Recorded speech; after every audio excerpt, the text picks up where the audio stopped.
তরুণ আলেম দ্বীন, বিশিষ্ট মিডিয়া ব্যক্তিত্ব, ইসলামিক চিন্তাবিদ হযরত মাওলানা শেখ আহমদুল্লাহ হাফিজাহুল্লাহ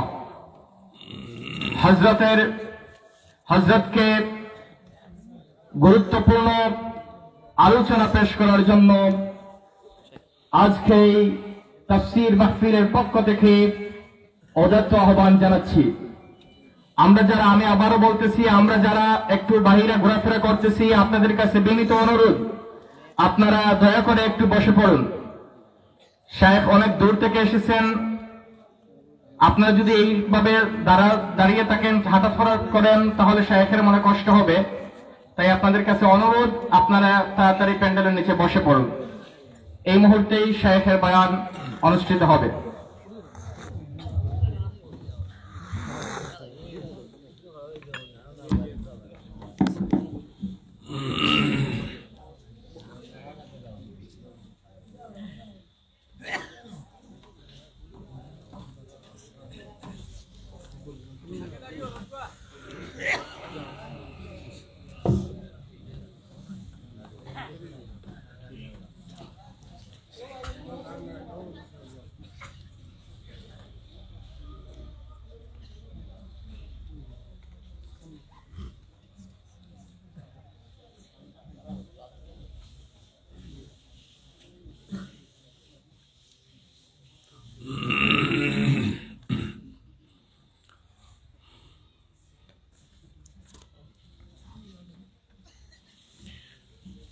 السلام عليكم ورحمة الله وبركاته.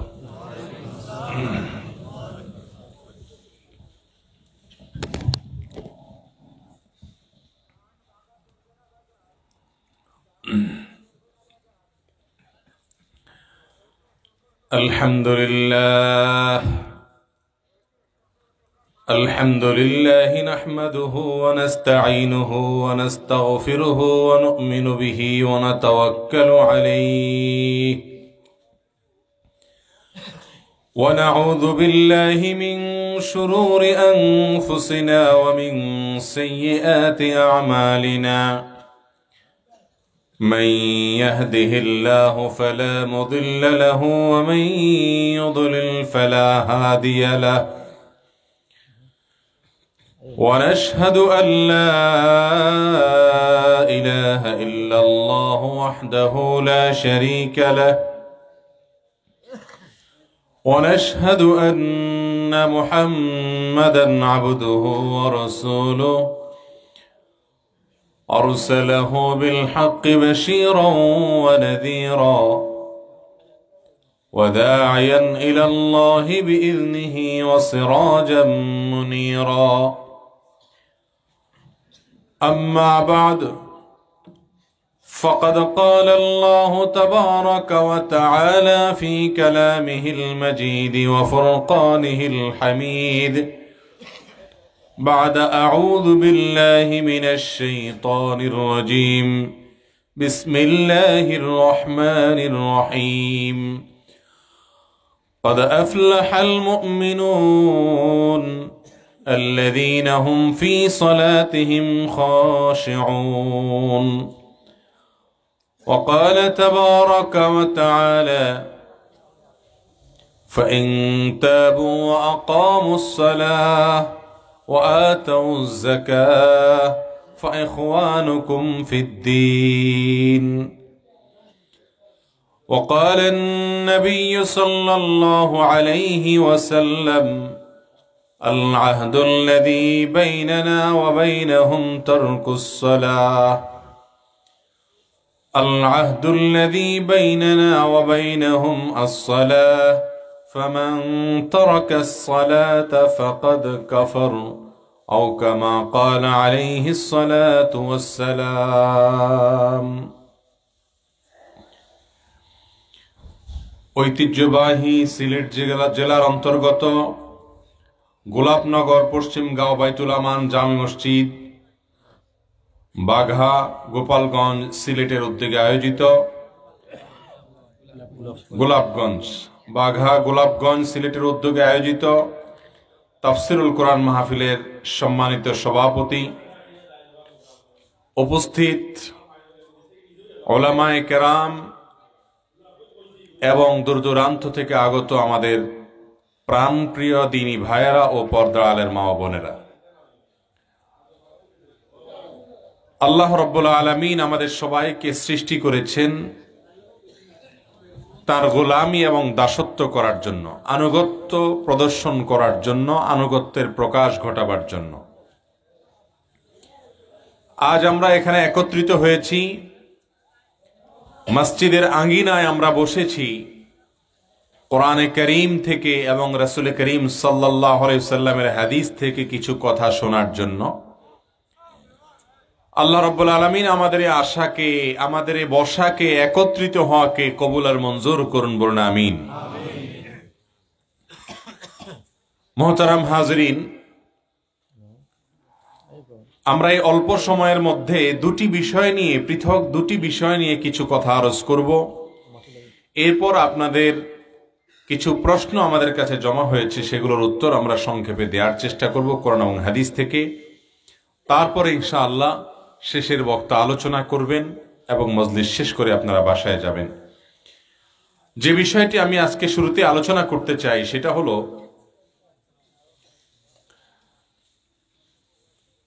ইসলামের যত আমল আছে ঈমানের পর সবচাইতে বড় এবং গুরুত্বপূর্ণ আমলের নাম কি? নামাজ, যেটাকে কোরআন এবং হাদিসে বলা হয় সলাহ বা সলাত।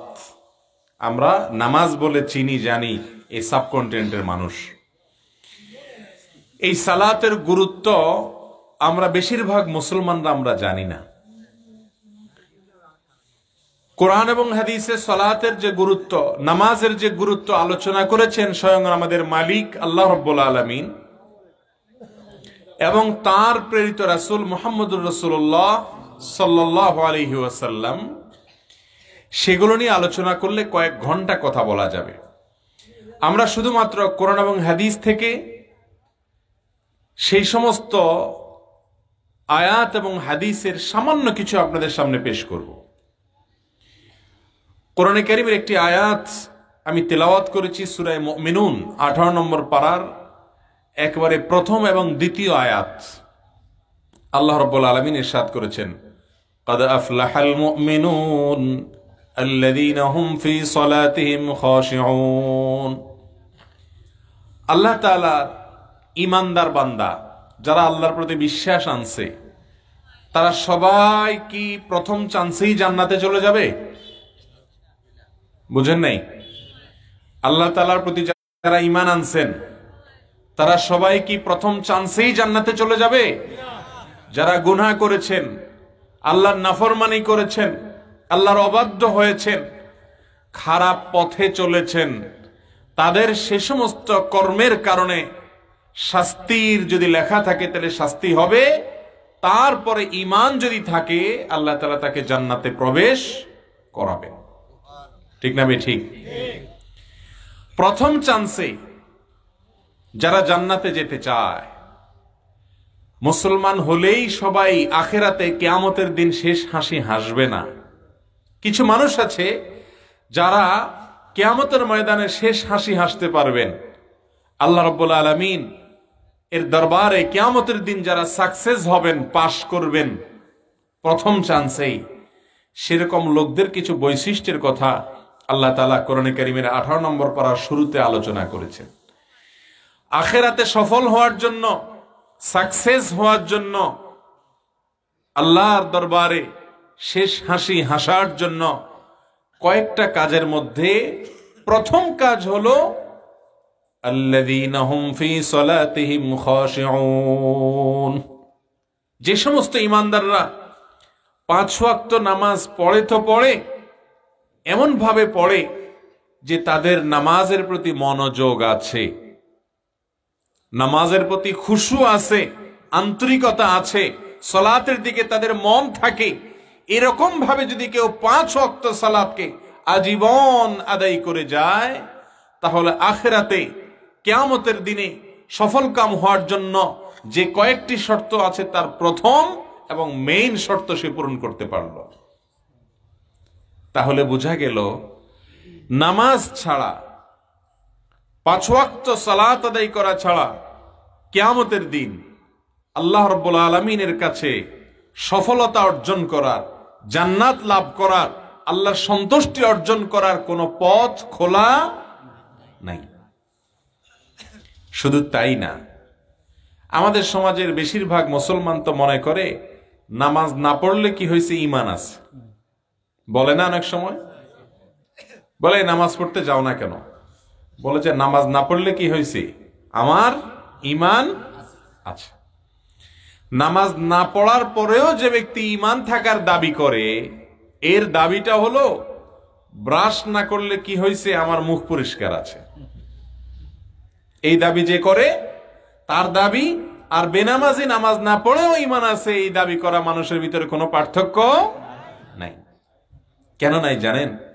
কোরআনে হাকিমে আল্লাহ রাব্বুল আলামিন ইরশাদ করেছেন যে সূরা তাওবার 11 নম্বর আয়াতে, ফাইন তাবু ওয়া আকামুস সালাহ ওয়া আতাউজ যাকাহ ফাইখওয়ানুকুম ফিদ্দীন।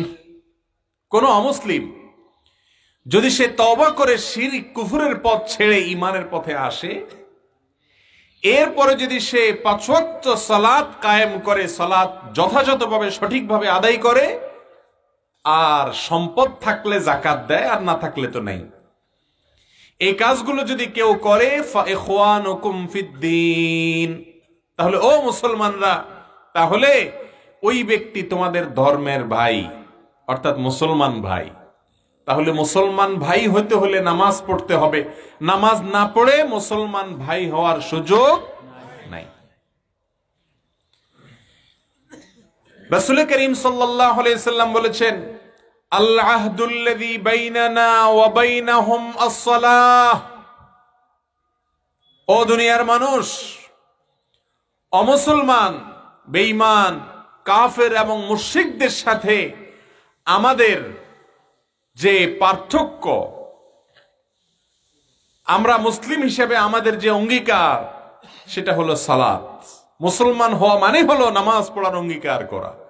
ফামান তারাকাস সালাতা ফাকাদ কাফারা। যে ব্যক্তি সালাত ত্যাগ করে, যে ব্যক্তি নামাজ পড়ে না, নবীজি বলছেন সে কুফরি করলো। আল্লাহর প্রতি সে কি করলো? কুফরি করলো। অনেক ইমামগণ বলেছেন যে এর মানে হইল সে কাফের হয়ে গেল। বলেন নাউজুবিল্লাহ। ইমামে আজম আবু হানিফা রাহিমাহুল্লাহর মত অনুযায়ী, আরো অনেক ইমামের মত অনুযায়ী, ইচ্ছাকৃত যদি কেউ নামাজ না পড়ে, কিন্তু তার মনের ভিতরে নামাজের গুরুত্ব আছে, নামাজ না পড়ার কারণে তার ভিতরে ভয় আছে, আল্লাহর প্রতি অপরাধের বোধ আছে, তাহলে সে ব্যক্তি সরাসরি কাফের হবে না, কিন্তু যে কাজটা করলো সে এটা কুফরি, এটা কাফেরদের কাজ, এটা কোনো মুসলমানের কাজ হতে পারে না। ভাইরা আমার, এখন তো আমাদের সমাজে 5 ওয়াক্ত নামাজ না পড়েও মুসলমান দাবিদার মানুষের অভাব নাই। 1 ওয়াক্ত নামাজ পড়ে না, যদি জিজ্ঞাসা করেন হিন্দু না মুসলমান, খেপে যাবে। ঠিক না? ঠিক, রাগ হয়ে যাবে না? এই মুসলমান নাকি হিন্দু, আপনার সন্দেহ কেন হইলো? আমাকে দেখে কি হিন্দুর মতো লাগে নাকি? কিন্তু নামাজ পড়ে না, এরকম লোক আছে না নাই আমাদের সমাজে? ভাইরা আমার, অথচ রাসূল করিম সাল্লাল্লাহু আলাইহি সাল্লাম বলেছেন যে অমুসলিমদের সাথে আমাদের পার্থক্য হলো সালাত। যে ব্যক্তি নামাজ পড়বে সে মুসলমান, যে নামাজ পড়ে না সে যদি ইমাম আবু হানিফার মত অনুযায়ী কাফের না, কিন্তু তার নামাজ ত্যাগ করার এই কাজটা কোনো মুসলমানের কাজ না, এই কাজটা কার কাজ? কাফেরের কাজ। আল্লাহ তাআলা আমাদের নামাজের গুরুত্ব বুঝার তৌফিক নসিব করুন।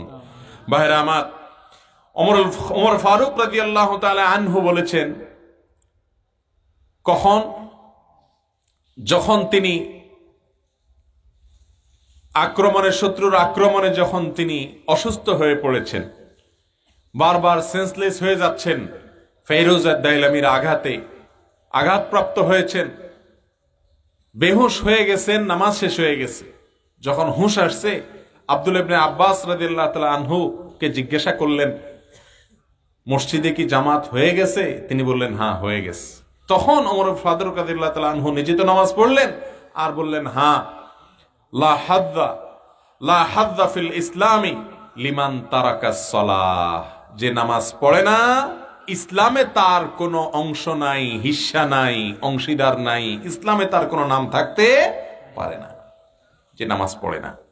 ভাইরা আমার, রাসূল করিম সাল্লাল্লাহু আলাইহি ওয়াসাল্লাম তার যুগে যারা মসজিদে আসতো তাদেরকে মানুষ মুসলমান মনে করত, আর যারা মসজিদে আসতো না তাদেরকে মানুষ কাফের মনে করত। এই জন্য যারা মুনাফিক ছিল তারাও মসজিদে হাজির হইতো, কারণ মসজিদে হাজির না থাকলে তাকে সমাজের মানুষ কি করতো না, মুসলমান মনে করতো না। এই হিসাবে এখন আমাদের সমাজে কতজন মুসলমান আছে হাত দিয়ে গোনা যাবে, ঠিক না ঠিক?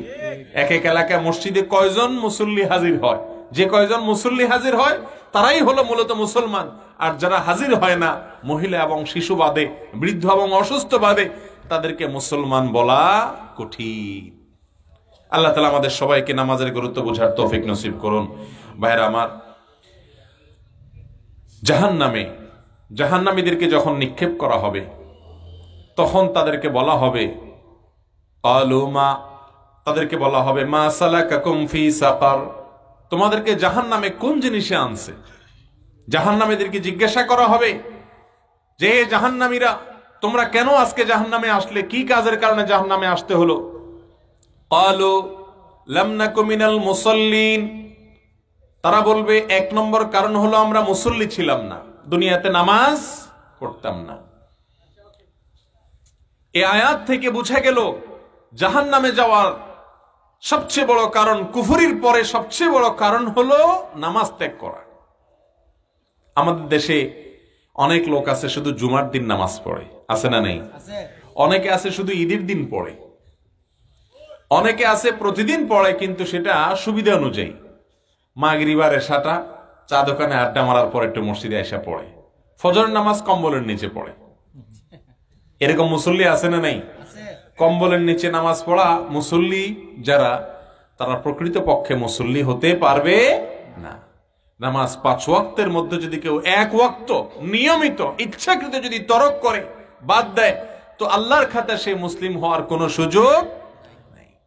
ভাইরা আমার, রাসূল করিম সাল্লাল্লাহু আলাইহি ওয়াসাল্লাম তার জীবনের শেষ ওসিয়ত, আপনার আমার নবী, আপনার আমার রাসূল, আল্লাহর পক্ষ থেকে যিনি প্রেরিত হয়েছেন, আখিরাতের ঘাটিগুলো যিনি জানেন, আল্লাহ তাআলা থেকে মেরাজে নিয়ে দেখিয়েছেন, সেই প্রাণের রাসূল সাল্লাল্লাহু আলাইহি সাল্লামের জীবনের শেষ ওসিয়ত ছিল আসসালাহ আসসালাহ ওয়া মা মালাকাত আইমানুকুম। ও দুনিয়ার মানুষ, নামাজের ব্যাপারে তোমরা খুব সাবধান থাকবে। জীবন যেতে পারে, মুসলমান নামাজ ছাড়তে পারে না। ঈমানের পরে সবচেয়ে বড় ভালো কাজ আল্লাহর জমিনে নামাজ পড়া, আর কুফরির পরে, বেঈমানির পরে আল্লাহর জমিনে সবচেয়ে খারাপ কাজ হলো নামাজ ত্যাগ করা। অতএব নামাজ ত্যাগ করা ব্যক্তি কখনো আল্লাহর প্রিয় বান্দা তো দূরের কথা, জান্নাতের উপযুক্ত মানুষ হতে পারে না। জান্নাতের চাবি হলো নামাজ। জান্নাতের চাবি কি? নামাজ। এই নামাজ না পড়ে দুনিয়া থেকে যাওয়া মানে হলো চাবি ছাড়া, জান্নাতের চাবি ছাড়া দুনিয়া থেকে যাওয়া। আর এই চাবি যেরকম 3টা 4টা 5টা দাঁত থাকে, এই দাঁতগুলোর সবগুলোর মধ্যে একটা যদি ভাঙা থাকে, ওই চাবি দিয়ে তালা খুলবে? কথা বলেন। একটা চাবিতে যদি 5টা দাঁত থাকে, একটা দাঁত যদি ভেঙে যায়, ওইটা দিয়ে যতই গুতান তালা খুলবে? 5 ওয়াক্ত নামাজ হলো একটা চাবির 5টা দাঁতের মতো। আপনি 4 ওয়াক্ত পড়েন, 1 ওয়াক্ত পড়েন না, তাহলে কেমন যেন আপনার চাবির একটা দাঁত নাই। এই চাবি দিয়ে আপনি যত চেষ্টা করেন, জান্নাত আপনার জন্য খোলা হবে না। আল্লাহ তাআলা আমাদেরকে নামাজের গুরুত্ব বোঝার তৌফিক দান করুন। ভাইরা আমার, 23 বছর ধরে আপনার আমার প্রিয় রাসূল সাল্লাল্লাহু আলাইহি ওয়াসাল্লাম কত কথাই তো তিনি বলেছেন, কত আদেশ তিনি আল্লাহর পক্ষ থেকে আমাদের মাঝে জারি করেছেন, কত নিষেধ আল্লাহর পক্ষ থেকে আমাদের মাঝে জারি করেছেন। কিন্তু মৃত্যুর আগ মুহূর্তে শেষ কথা, যে কথাটা শেষে থাকে, এটার গুরুত্ব সবচেয়ে বেশি থাকে। যাওয়ার আগ দিয়ে ওসিয়ত করে গেছেন, জীবনের শেষ ওসিয়ত, আসসালাহ আসসালাহ। ও মুসলমানরা, নামাজের ব্যাপারে সাবধান হবে, নামাজের ব্যাপারে সাবধান হবে। কারণ কোরআনে আল্লাহ বলেছেন, ফাওয়াইলুল লিল মুসাল্লিন আল্লাযীনা হুম আন সালাতিহিম সাহুন। ওই মুসল্লিদের জন্য ধ্বংস অনিবার্য, যারা তাদের নামাজের ব্যাপারে গাফলতি করে, অলসতা করে, যারা ত্রুটি বিচ্ছুতি করে। ভাইরা আমার, নামাজের মধ্যে নামাজ পড়ার পরে মুসল্লি হইয়া অলসতা করলে যদি তার ধ্বংস হয়, যে নামাজই পড়ে না তার অবস্থা কি হইতে পারে বলে? ঠিক না ভাই? ঠিক। আল্লাহ তাআলা আমাদের জীবনে নামাজকে সংশোধন করার, শুদ্ধ করার, সঠিকভাবে আদায় করার, গুরুত্বের সাথে আদায় করার, ৫ ওয়াক্ত নামাজকে যথাভাবে আদায় করার তৌফিক নসিব করুন, বলুন আমিন। ভাইরা আমার, প্রিয় নবী সাল্লাল্লাহু আলাইহি সাল্লামকে জিজ্ঞাসা করা হয়েছে, আইয়ুল আমালি আফদাল, কত আমলই তো আমরা করি। এই যে কষ্ট করে ওয়াজ মাহফিলে আসছেন, কনকনে শীতের মধ্যে ওয়াজ শুনছেন, সকাল ৯টা থেকে ওয়াজ চলছে, আপনারা শুনছেন। এই ওয়াজ সকাল থেকে যে শুনছেন, কষ্ট হচ্ছে, কিন্তু এই ওয়াজ উত্তম নাকি নামাজ পড়া উত্তম? একজন আজকে সারাদিন ওয়াজ শুনছে, সারা রাত ওয়াজ শুনলো, কিন্তু ফজরের নামাজের সময় উঠতে পারলো না, শুয়ে থাকলো।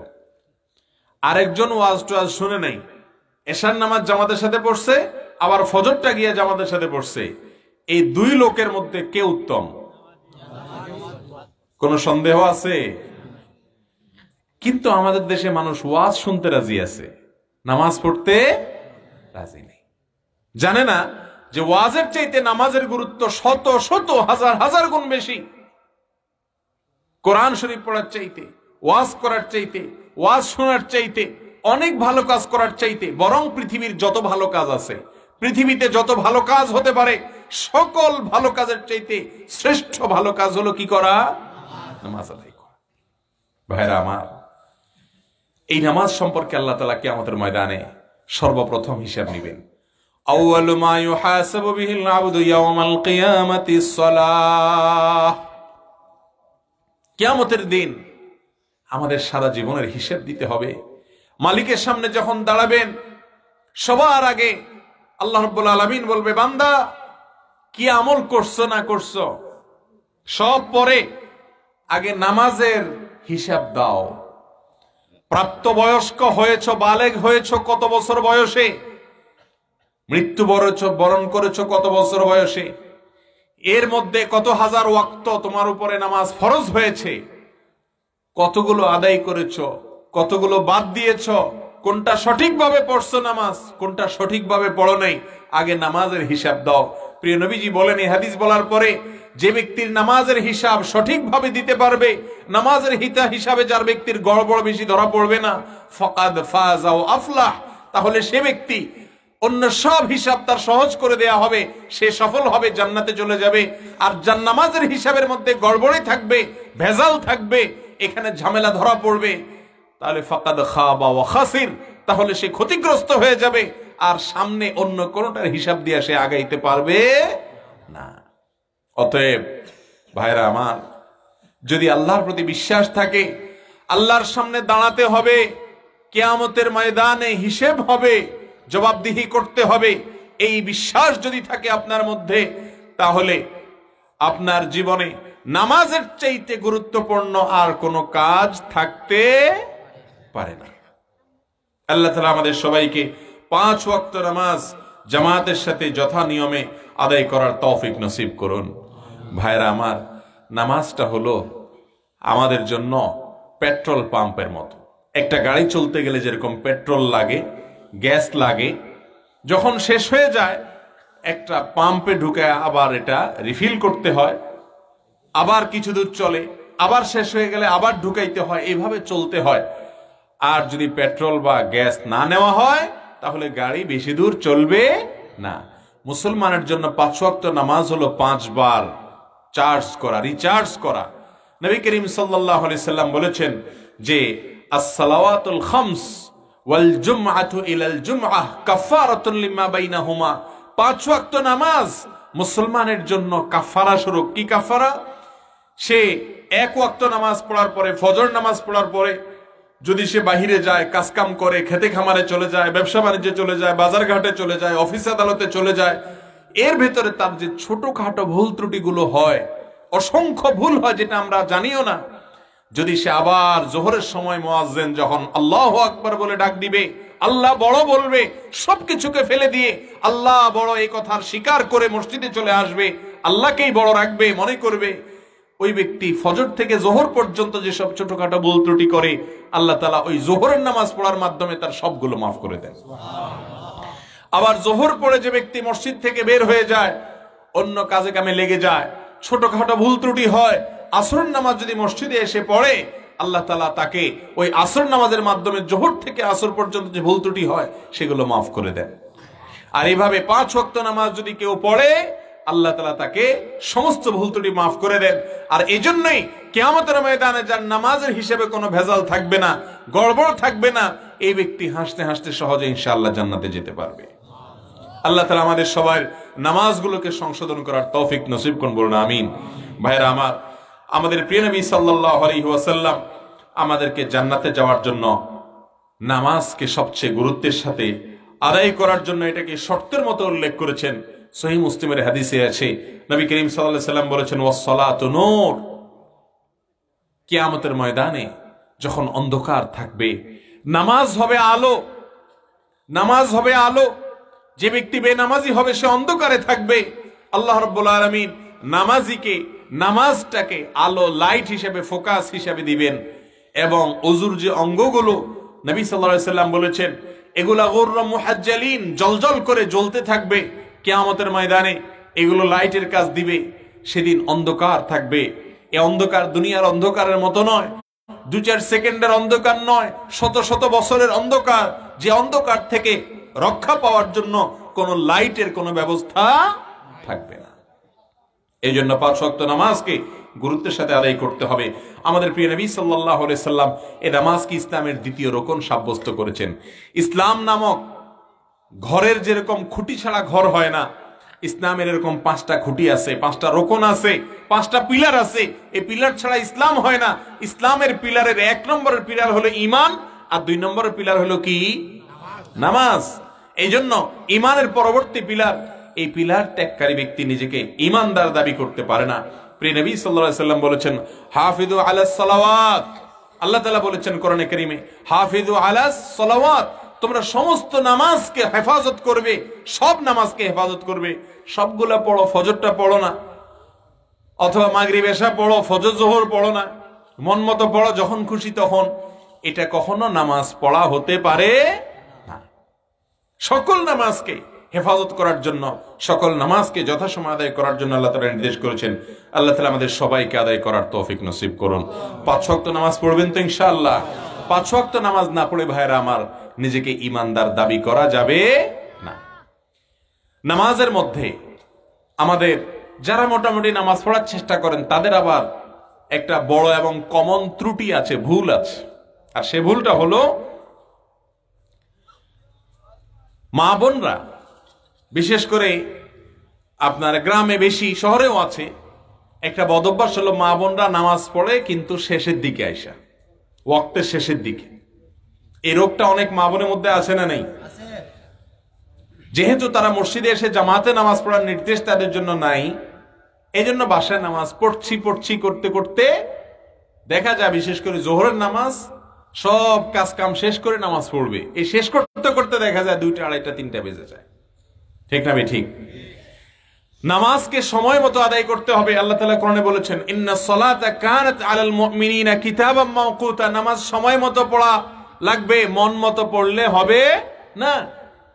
নির্দিষ্ট সময়ে নামাজ পড়াকে আল্লাহ তাআলা ফরজ করেছেন, অপরিহার্য করেছেন। এবং সেই সাথে আল্লাহ রাব্বুল আলামিনের রাসূলকে জিজ্ঞাসা করা হয়েছে কোন আমল উত্তম, তিনি বলেছেন আস-সালাতু লিআউয়ালি ওয়াক্তিহা, ওয়াক্ত হওয়ার পরে দেরি না করে একেবারে শুরুর দিকে সাথে সাথে আগে নামাজটা পড়ে তারপর অন্য কাজ করা, এটা হলো উত্তম আমল। এই জন্য এই বিষয়টা আমাদের খেয়াল করতে হবে। নামাজের মধ্যে একটা ত্রুটি হলো দেরি করা। আর পুরুষ এবং নারী আমাদের সবার একটা কমন ত্রুটি হলো, নামাজের সবচেয়ে বড় ত্রুটি হলো নামাজের মধ্যে তাড়াহুড়ো করা। কি করা? তাড়াহুড়ো করা। এই রোগ এত বেশি আমাদের মধ্যে যে যথাভাবে নামাজ আদায়কারী মানুষের সংখ্যা আমাদের সমাজে নেই বললে চলে, খুবই কম। ভাইরা আমার, এক ব্যক্তি মসজিদে নববীতে প্রিয় নবী সাল্লাল্লাহু আলাইহি সাল্লামের সামনে এসে নামাজ পড়লেন। নামাজ পড়ার পর তিনি নবী করিম সাল্লাল্লাহু আলাইহি সাল্লামের সামনে এসে সালাম দিলেন। নবীজি তার সালামের জবাব দিয়ে বললেন, ইরজি ফাসাল্লি ফাইন্নাকা লাম তুসাল্লি, যাও তুমি আবার নামাজ পড়ো, কারণ তুমি যে নামাজ পড়ে এসে আমাকে সালাম দিছে নামাজ হয় নাই। চিন্তা করেন, নামাজ হয় নাই, নবীজি বলছে আবার পড়ো। লোকটা গিয়ে আবার নামাজ পড়ছে, দ্বিতীয়বারও নামাজ পড়ে আসছেন। আসার পরে প্রিয় নবী সাল্লাল্লাহু আলাইহি সাল্লামকে আবারও সালাম দিছেন। উনি সালামের জবাব দিয়ে বললেন, ইরজি ফাসাল্লি ফাইন্নাকা লাম তুসাল্লি, যাও আবারও নামাজ পড়ো, কারণ তোমার নামাজ হয় নাই।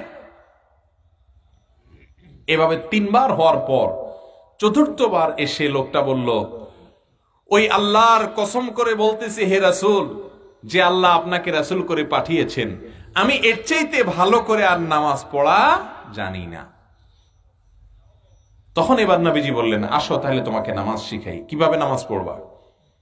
যখন তুমি হাত বাঁধবা, বাঁধার পরে সানা পড়ে, সূরা ফাতিহা পড়ে, অন্য সূরা মিলিয়ে ধীরস্থিরতার সাথে সুন্দরভাবে শেষ করার পর এরপর তুমি আল্লাহু আকবার বলে রুকুতে যাবা। রুকুতে যাওয়ার শেষ, তারপরে শুরু করবা তাসবিহ, সুবহান রাব্বিয়াল আযীম। তাসবিহ পড়া শেষ হয়ে গেলে এরপরে আস্তে করে মাথা সোজা করবা। সোজা করার পরে টান টান হয়ে সোজা হবা। অর্ধেক সোজা হইলে চলবে না, পুরাপুরি কি করতে হবে? সোজা হয়ে দাঁড়াতে হবে, মাথা সোজা করে, পিঠ টান টান করে।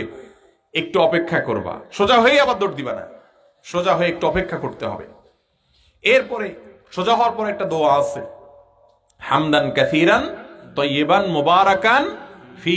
জানিও না বেশিরভাগ মানুষ আমরা রুকু থেকে উঠে দাঁড়ানোর পরে একটা কি আছে, আমরা তো শুধু রব্বানা লাকাল হামদ এটা জানি, সামি আল্লাহু লিমান হামিদা, রব্বানা লাকাল হামদ, অথবা রব্বানা ওয়ালাকাল হামদ, অথবা আল্লাহুম্মা রব্বানা লাকাল হামদ, সবগুলোই হাদিসে আছে। আমরা শুধু এটুকু জানি। রুকু থেকে উঠার পরে আরেকটা দোয়া আছে, আল্লাহর প্রশংসামূলক জিকির আছে, হামদান কাসীরান তাইয়িবান মুবারাকান ফি। রুকু থেকে উঠে প্রিয় নবী সাল্লাল্লাহু আলাইহি ওয়াসাল্লামের একজন সাহাবী একবার আল্লাহর প্রশংসা করে এই বাক্যগুলো, কিছু বাক্য বলার পর আল্লাহ রাব্বুল আলামিনের রাসূল নামাজের পরে বলছেন, কে বলেছো এই বাক্যগুলো, বলো। রুকু থেকে উঠে এই যে কথাগুলো শুনলাম, কে বলছো? সাহাবী ভয়ে কাঁপা শুরু করছে, উনি মনে করছে কোনো ভুল হয়ে গেছে কিনা। তখন নবীজি বললেন, আরে ভুল তো হয় নাই, তুমি যে তাসবিহ পড়েছো, তুমি যে আল্লাহর প্রশংসা করেছো, এটার এত মর্যাদা যে ফেরেশতারা কে আল্লাহর কাছে নিয়ে যাবে এটা নিয়ে কাড়াকাড়ি করতেছিল, কিন্তু আমরা জানিও না। এই জন্য রুকু থেকে উঠে এই তাসবিহ, এই জিকির, এই আল্লাহর প্রশংসা করবেন তো ইনশাআল্লাহ। সামি আল্লাহু লিমান হামিদা, রব্বানা ওয়ালাকাল হামদ, এরপরে পড়বেন হামদান কাসীরান তাইয়িবান মুবারাকান ফি। মনে থাকবে তো ইনশাআল্লাহ। আরো একাধিক দোয়া এখানে বর্ণিত আছে। যাই হোক, তো প্রিয় নবী সাল্লাল্লাহু আলাইহি ওয়াসাল্লাম ওই সাহাবীকে নামাজ শিখাচ্ছেন মসজিদে নববীতে। তাকে বললেন সোজা হয়ে দাঁড়াবে, টান টান হয়ে দাঁড়াবে, এরপরে তুমি সিজদায় যাবে আল্লাহু আকবার বলে। আল্লাহু আকবার বলে সিজদায় গিয়ে আগে সিজদায় যাবা, তারপরে এবার শুরু করবা সুবহান রাব্বিয়াল আলা।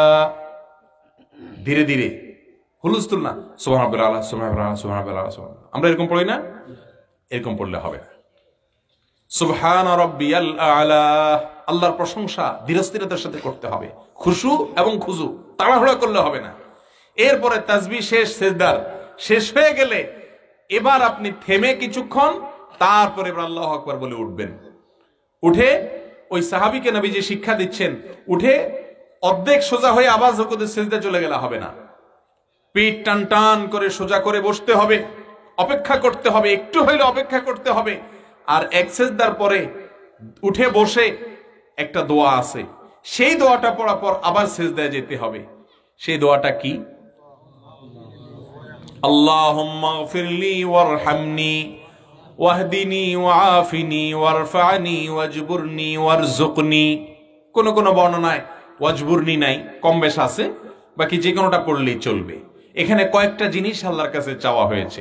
আল্লাহুম্মা গফিরলি, আল্লাহ আমাকে মাফ করে দেন, ওয়ারহামনি, আমাকে রহম করেন, দয়া করেন, আল্লাহুম্মা গফিরলি ওয়ারহামনি ওয়াহদিনি, আমাকে হেদায়েত দান করেন, ওয়ারফা'নি, আমার মর্যাদা বুলন্দ করে দেন, ওয়াজবুরনি, আমার ক্ষতি হলে সেটা পূরণ করে দেন, ওয়ারযুকনি, আমাকে রিজিক দান করেন। সুবহানাল্লাহ, কত জিনিস চাওয়া হয়ে গেল দুই সিজদার মাঝখানে, নামাজের মধ্যে দোয়া, এটা কবুল হয়। এই জায়গা দোয়া শিক্ষা দিয়েছেন, আমরা বেশিরভাগ মানুষ জানিও না। সিজদা থেকে উঠে আবার আল্লাহু আকবার বলে আমরা মুরগির ঠোকরের মতো কোপ মারি, ঠিক না ঠিক? অথচ নবীজি ওই সাহাবীকে বলেছেন যে না, সোজা হয়ে বসতে হবে, অপেক্ষা করতে হবে, দোয়া পড়তে হবে, তারপরে তুমি আল্লাহু আকবার বলে কোথায় যাবে? সিজদা যাবে। উনি হাদিসের মধ্যে দোয়ার কথা বলেন নাই, কিন্তু সোজা হয়ে টান টান করে অপেক্ষা করার কথা বলেছেন। হাত্তা তাতমাইন্না জালিসান, নবীজির ভাষা। তিনি বলেছেন তুমি বসার পরে একদম স্থির হয়ে একটু সিজদা থেকে উঠে সোজা হয়ে স্থির হয়ে তোমাকে আগে একটু বসতে হবে, এরপরে আবার সিজদা যেতে হবে। উঠে কোন রকম সাথে সাথে সিজদা গেলে নামাজ হবে না। এভাবে নবীজি ওই সাহাবীকে নামাজ শিক্ষা দিয়েছেন।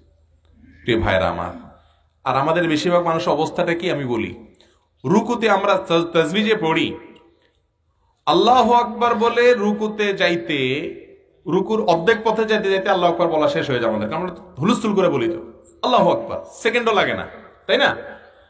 রুকুতে অর্ধেক যাইতে না যাইতে আল্লাহু আকবার বলা শেষ, তো বাকি অর্ধেক কি করব? এই জন্য রুকুর অর্ধেক পথ থেকে শুরু করি সুবহান রাব্বিয়াল আযীম। কি ঠিক বলছি না? বেশিরভাগ লোক এরকম করে না, দেখা যায় তো আশেপাশে মানুষের হাল। আল্লাহু আকবার বলতে না বলতে, কারণ সময়টা আমরা নষ্ট করতে রাজি না, আমরা তো সময়ের খুব হেফাজত করি, কারণ আমাদের অনেক দরকারি কাজ আছে, ক্রিকেট খেলা দেখতে হবে, গেম খেলা দেখতে হবে, টিভি দেখতে হবে, অনেক দরকারি কাজ আছে। নামাজের মধ্যে এত সময় নষ্ট করার সুযোগ আমাদের কই? এই জন্য রুকুতে কোন রকম আল্লাহু আকবার বলি, সাথে সাথে আবার সময়টার কাজে লাগাই, সুবহান রাব্বিল আযীম শুরু করে দিই পথ থেকেই। রুকুতে এখনো যাই নাই, পথে আছি, রুকুর অর্ধেক পথে আছি, ওখান থেকে কি শুরু করি? তাসবিহ শুরু করি, ঠিক না বে ঠিক? এরপরে আবার রুকু থেকে উঠতেছি, তৃতীয় তাসবিহ, উঠতে উঠতে বলতে বলতে উঠি, ঠিক না বে ঠিক? সিজদাও একই হাল। ভাইরা আমার, রুকু থেকে সোজা হয়ে না দাঁড়ানোর আগেই আবার ঠক করে আমরা সিজদা দিয়ে দিই। এই যে মাথা সোজা করার আগে আবার সিজদা দিয়ে দিই, এটাকে নবী করিম সাল্লাল্লাহু আলাইহি সাল্লাম বলেছেন নকরুদ্দিক, অর্থাৎ মুরগির ঠোকর। মুরগির ঠোকরের মতো নামাজ পড়ি আমরা। মুরগি যেরকম ঠোকর মারে, আমাদের সালাত হলো সেরকম ঠোকরের মতো।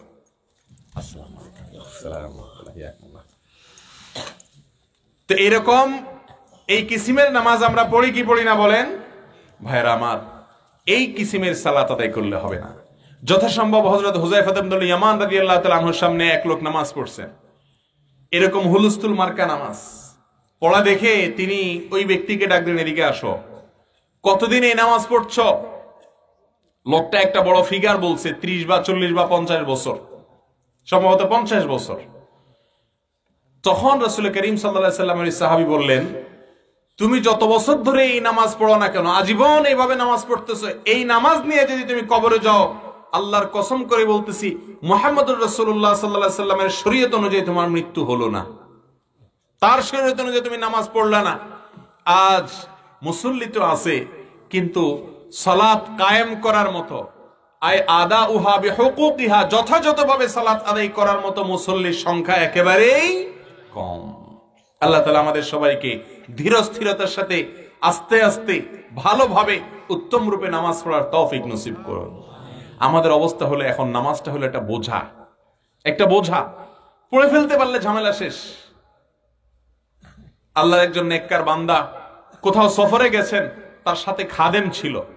তো খাদেমকে জিজ্ঞাসা করছেন যে বাবা, এশার নামাজের সময়ও হয়ে গেছে, আবার এদিকে আমাদের খাওয়াও দরকার, কি করা যায়? খাদেম বলতেছে, উস্তাদ, আগে আমরা নামাজটা ঝামেলা শেষ করে ফেলাই, এরপর আরামসে আমরা খাই। উস্তাদ বললেন যে না বাবা, খাওয়াটা ঝামেলা, আগে খাওয়ার ঝামেলা শেষ করি, এরপরে আরামসে নামাজ পড়ি। আমাদের বেশিরভাগ মানুষের অবস্থা হলো নামাজটা হলো আমাদের জন্য একটা বোঝা, ঝামেলা, পড়ে ফেললে শেষ। বিশেষ করে শীতের দিনে তো আর বলার অপেক্ষা নাই, কারণ আসরের ওযু দিয়া এশা পার করার বুদ্ধি, ঠিক না বে ঠিক? টেনে টুনে চেপে চুপে কোন রকম ওযুটা ছাড়তে রাজি না, কারণ ওযু ছাড়লে আবার ঠান্ডা পানি ধরা লাগবে, ঠিক না বে ঠিক? অথচ নবীজি বলেছেন 3টা আমলের মাধ্যমে আল্লাহ তাআলা বান্দার গুনাহ মাফ করেন, তার মর্যাদা বৃদ্ধি করেন, আখিরাতে তার সম্মান বাড়ায়া দেন। সেই 3টা আমলের ভিতরে একটা হলো ইসবাগুল wudu'i আলাল মাকারিহ, কষ্ট হলেও ঠান্ডার মধ্যেও ওযু করা। ওযুকে জোর করে ধরে রাখা না, জোর করে ওযু ধরে রাখা স্বাস্থ্যের জন্য ক্ষতি, ঈমানের জন্য ক্ষতি। ভাইরা আমার, আল্লাহ রাব্বুল আলামিন আমাদের সবাইকে উত্তম রূপে যথা সময়ে সঠিকভাবে সালাত আদায় করার তৌফিক নসিব করুন, আমিন। ইমাম ইবনুল কাইয়িম রাহিমাহুল্লাহ তার একটা আল ওয়াবিলুস সাইয়্যিব নামক একটি কিতাবে তিনি লিখেছেন নামাজি কয়েক কিসিমের। নামাজি কয়েক কিসিমের। এর ভিতরে এক প্রকারের মুসল্লি হলো যে মুআকাব। দেখেন আমরা কে কোন কিসিমের মধ্যে আছি মিলাই। এক প্রকারের মুসল্লি আছে নামাজ পড়ে, কিন্তু সে নামাজ পড়ে সওয়াব তো পাবে না, বরং শাস্তি হবে। এই মুসল্লি মুআকাব, শাস্তি পাবে। আর আরেক প্রকার মুসল্লি আছে মুহাসাব, নামাজ পড়ছে কিন্তু নামাজের ব্যাপারে আল্লাহ তাআলা তার হিসাব নিবেন, অর্থাৎ অনেক ত্রুটি বিচ্ছুতি আছে, সেগুলো বাছ বিচার করবেন কোনটা ঠিকই কোনটা ঠিকই না, এই ক্যাটাগরিতে পড়বে। আরেক প্রকার মুসল্লি আছে 3 নম্বর মুকাফফার আনহু, যার নামাজটা তার দায়িত্ব মুক্ত করে দিবে, অর্থাৎ নামাজের মাধ্যমে সে দায় মুক্ত হলো। আর 4 নম্বরের মুসল্লি হলো মুসাব, যেই মুসল্লির শুধু দায়িত্ব পালন হবে না, এই নামাজের মাধ্যমে সে অফুরন্ত সওয়াব, আখিরাতের কারেন্সি, আখিরাতের টাকা মুদ্রার মালিক হবে, সে সওয়াব পাবে। আর 5 নম্বর একেবারে সবচেয়ে আফার ক্লাসের মুসল্লি হলো মুকাররাব ইলাল্লাহ, যে নামাজের মাধ্যমে আল্লাহর কাছাকাছি যেতে পারবে, আল্লাহর সঙ্গে তার বন্ধুত্ব হবে, আল্লাহর সঙ্গে তার নৈকট্য হবে, শুধু জান্নাতেই পাবে না, সে আল্লাহর বিশেষ বান্দা হয়ে যাবে ইনশাআল্লাহ। ভাইরা আমার, যে ব্যক্তি মুআকাব, নামাজ পড়বে অথচ নামাজের পরেও সেই ব্যক্তিকে শাস্তি দেয়া হবে, এই ব্যক্তি হলো ওই ব্যক্তি যে নামাজ পড়ে কিন্তু নামাজে অসংখ্য ত্রুটি আছে। ওই যে ফাওয়াইলুল লিল মুসাল্লিন আল্লাযীনা হুম আন সালাতিহিম সাহুন, আল্লাহ নিজেই বলেছেন মুআকাব যে হবে, ইবনুল কাইয়িম জাওজিয়ার কথা না, এটা আল্লাহর কথা। ওয়াইলুল লিল মুসাল্লিন, নামাজ পড়েও ধ্বংস হবে, জাহান্নামে যাবে ওই নামাজি যে নামাজি 4 ওয়াক্ত পড়ে 1 ওয়াক্ত পড়ে না, 3 ওয়াক্ত পড়ে 2 ওয়াক্ত পড়ে না, পড়ে তো মন মতো পড়ে, জামাতে পড়ে না, পড়ে তো ওয়াক্ত মতো পড়ে না, খেয়াল খুশি মতো পড়ে, পড়ে তো তাড়াহুড়া করে পড়ে, ওই যে সাহাবীর মতো না বুঝে তাড়াহুড়া করে পড়েছেন, নবীজি শিখিয়ে দিয়েছেন, এরপরে সারা জীবন সেভাবে আদায় করেছেন, এভাবে আদায় করে না। এরকম মুসল্লি আমাদের মধ্যে আসি না নাই আমরা? ভাইরা আমার, এই প্রকারের মুসল্লিরা নামাজ পড়লে শাস্তি হবে। এখন আপনারা বলতে পারেন তাহলে বেনামাজি তার কি হবে? তার তো এত বেশি শাস্তি হবে সেটা তো কল্পনাই করা যায় না। নামাজ পড়ার পরেও যদি কিছু লোক শাস্তি হয়, তাহলে যে নামাজ পড়ে না তার শাস্তি কত জঘন্য হবে সেটা বলাই বাহুল্য। আর দ্বিতীয় প্রকারের মুসল্লি, যে ব্যক্তি তার নামাজের কারণে আল্লাহ রাব্বুল আলামিনের কাছে শাস্তি পাবে না, কিন্তু মুহাসাব, তার নামাজের ব্যাপারে আল্লাহ রাব্বুল আলামিন তার হিসাব নেবেন। সে কোন ব্যক্তি? যে ব্যক্তি নামাজের ফরজগুলো ঠিকমতো আদায় করছে, ওয়াজিবগুলো ঠিকমতো আদায় করছে, শর্তগুলো ঠিকমতো আদায় করছে, কিন্তু নামাজের মধ্যে তার ত্রুটি আছে, মনোযোগ ছিল না। নামাজের মধ্যে তার কি ছিল না? মনোযোগ ছিল না, খুশুর খুব ঘাটতি আছে। আজকাল বেশিরভাগ মুসল্লিদের আমাদের এই অবস্থা। নামাজের ভিতরে আমাদের মন, সারা দুনিয়ার সবকিছু মনে থাকে নামাজ ছাড়া। নামাজের মধ্যে সবকিছু মনে আসে, শুধু কি মনে থাকে না? নামাজের কথা মনে থাকে না। আল্লাহ তাআলা বলেছেন আকিমিস সালাতা লিযিকরি, তোমরা নামাজ কায়েম করো আমার স্মরণের জন্য। সেখানে আল্লাহর স্মরণ ছাড়া আর সবকিছুর স্মরণ হয়। বউ বাচ্চা, বাপ মা, ছেলে মেয়ে, টাকা পয়সা, জমি জমা, সবকিছুর স্মরণ হয় নামাজের মধ্যে, শুধু আল্লাহর কথা স্মরণ হয় না। এই নামাজ যে ব্যক্তি পড়ে যাবে, আল্লাহ তাআলা তাকে জবাবদিহি করাবেন। কি নামাজ পড়েছে, তোমার নামাজের মার্কা কি, দেখাও কি হাল নামাজের, চলবে কি চলবে না আল্লাহ দেখবেন। চললে তো ভালো, না চললে নিক্ষেপ করে দেওয়া হবে। এটা হলো দ্বিতীয় প্রকারের মুসল্লি মুহাসাব। আর 3 নম্বরের মুসল্লি হলো মুকাফফার আনহু। মুকাফফার আনহু ওই মুসল্লি, যেই মুসল্লি নামাজের সবকিছু মোটামুটি ঠিক মতো আদায় করেছে এবং সে চেষ্টা করেছে তার মনোযোগকে যথাসম্ভব ধরে রাখার জন্য, এবং তার মন চলে গেলে সে চেষ্টা করে আবার টেনে আনার জন্য। মনোযোগ নষ্ট হয়ে যায়, প্রায় যায়, কিন্তু সে নিজের সঙ্গে যুদ্ধ করে কি করার জন্য? মনটাকে ফিরে আনার জন্য। এই চেষ্টাটা যদি অব্যাহত রাখেন, তাহলে ইনশাআল্লাহ আশা করা যায় আল্লাহ রাব্বুল আলামিন এই নামাজ দিয়ে আপনার দায় মুক্ত করবেন। অন্তত কিয়ামতের ময়দানে নামাজি হিসেবে দাঁড়াবেন, বেনামাজের কাতারে দাঁড়ানো লাগবে না, দায়টা মুক্ত হবে, আদায় হয়ে যাবে ইনশাআল্লাহ। আর 4 নম্বরের মুসল্লি মুসাব, ওই ব্যক্তি, যেই ব্যক্তি আল্লাহ রাব্বুল আলামিনের জন্য সালাত আদায় করে, তার সমস্ত রুকন, ফরজ, ওয়াজিব, শর্ত, মুস্তাহাব, সুন্নত সবগুলো আদায় করে এবং খুশু সহকারে নামাজে মনোযোগও তার থাকে, আলহামদুলিল্লাহ, এই ব্যক্তি নামাজে পড়ে আল্লাহর কাছ থেকে পুরস্কার এবং সওয়াব লাভ করবে। আর 5 নম্বর সবচেয়ে আফার ক্লাসের মুসল্লি হলো মুকাররাব, যে ব্যক্তি নামাজের মাধ্যমে আল্লাহর নৈকট্য অর্জন করবে, আল্লাহর কাছাকাছি যেতে পারবে। সে কে? যে ব্যক্তি নামাজের সমস্ত কিছু করছে ঠিকমতো, খুশুখুজুও করছে। আর এর সাথে এর আগের প্রকারের সাথে পার্থক্য হলো এতটুকু যে এই ব্যক্তি নামাজটাকে এনজয় করছে, নামাজের মধ্যে মালিকের সাথে কথা বলেছে, নামাজ তার ভালো লাগে। যেমনটি নবী করিম সাল্লাল্লাহু আলাইহি সাল্লাম বলেছেন, জুইলাত লি কুররাতু আইনুন লি, জুইলাত কুররাতু আইনুন লি আস-সালাহ, আমার জন্য চোখ শীতলকারী ইবাদত হলো নামাজ। নামাজ না পড়লে আমার ভালো লাগে না। বেলালকে নির্দেশ করতেন, আরিহনা বিহা ইয়া বেলাল, ও বেলাল আজান দাও, নামাজের জন্য সবাইকে ডাকো, আমাকে একটু শান্তি করো। নামাজ পড়লে তার শান্তি লাগতো, মালিকের সাথে কথা বলতো। নবী করিম সাল্লাল্লাহু আলাইহি সাল্লাম বলেছেন সহিহ মুসলিমের হাদিস, আকরাবু মা ইয়াকুনুল আবদু মির রাব্বিহি ওয়া হুয়া সাজিদ, বান্দা আল্লাহর সবচেয়ে কাছে চলে যেতে পারে যখন বান্দা সিজদায় থাকে। ফাকসিরু ফীহি মিনাদ দুআ, এজন্য সিজদায় গিয়ে আল্লাহর কাছে তোমরা চাইবা।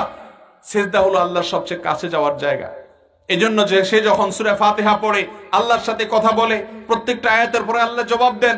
সে যখন রুকুতে যায় আল্লাহর প্রশংসা করে, রুকু থেকে দাঁড়ায় আল্লাহর প্রশংসা করে, সিজদায় গিয়ে আল্লাহর পবিত্রতা বর্ণনা করে, সিজদা থেকে উঠে আল্লাহর কাছে দোয়া করে বসে, আবার সিজদায় গিয়ে আল্লাহর প্রশংসা করে।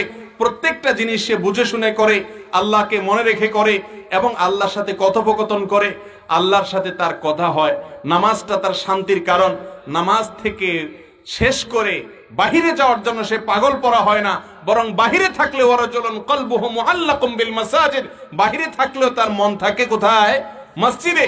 কখন ছুটে আসবে অস্থির আর ব্যাকুল থাকে। আল্লাহ তাআলা আমাদের সকলকে এই কিসিমের মুসল্লি হওয়ার তৌফিক নসিব করুন।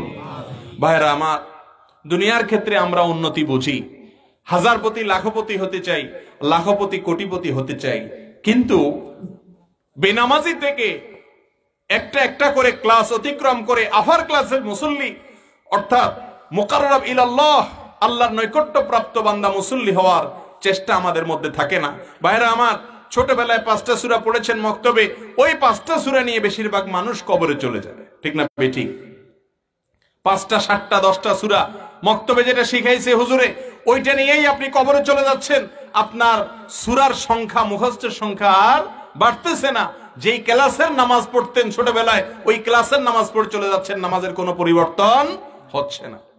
আল্লাহ তাআলা আমাদের সবাইকে নামাজের অবস্থার পরিবর্তন করার, উন্নত করার তৌফিক নসিব করুন।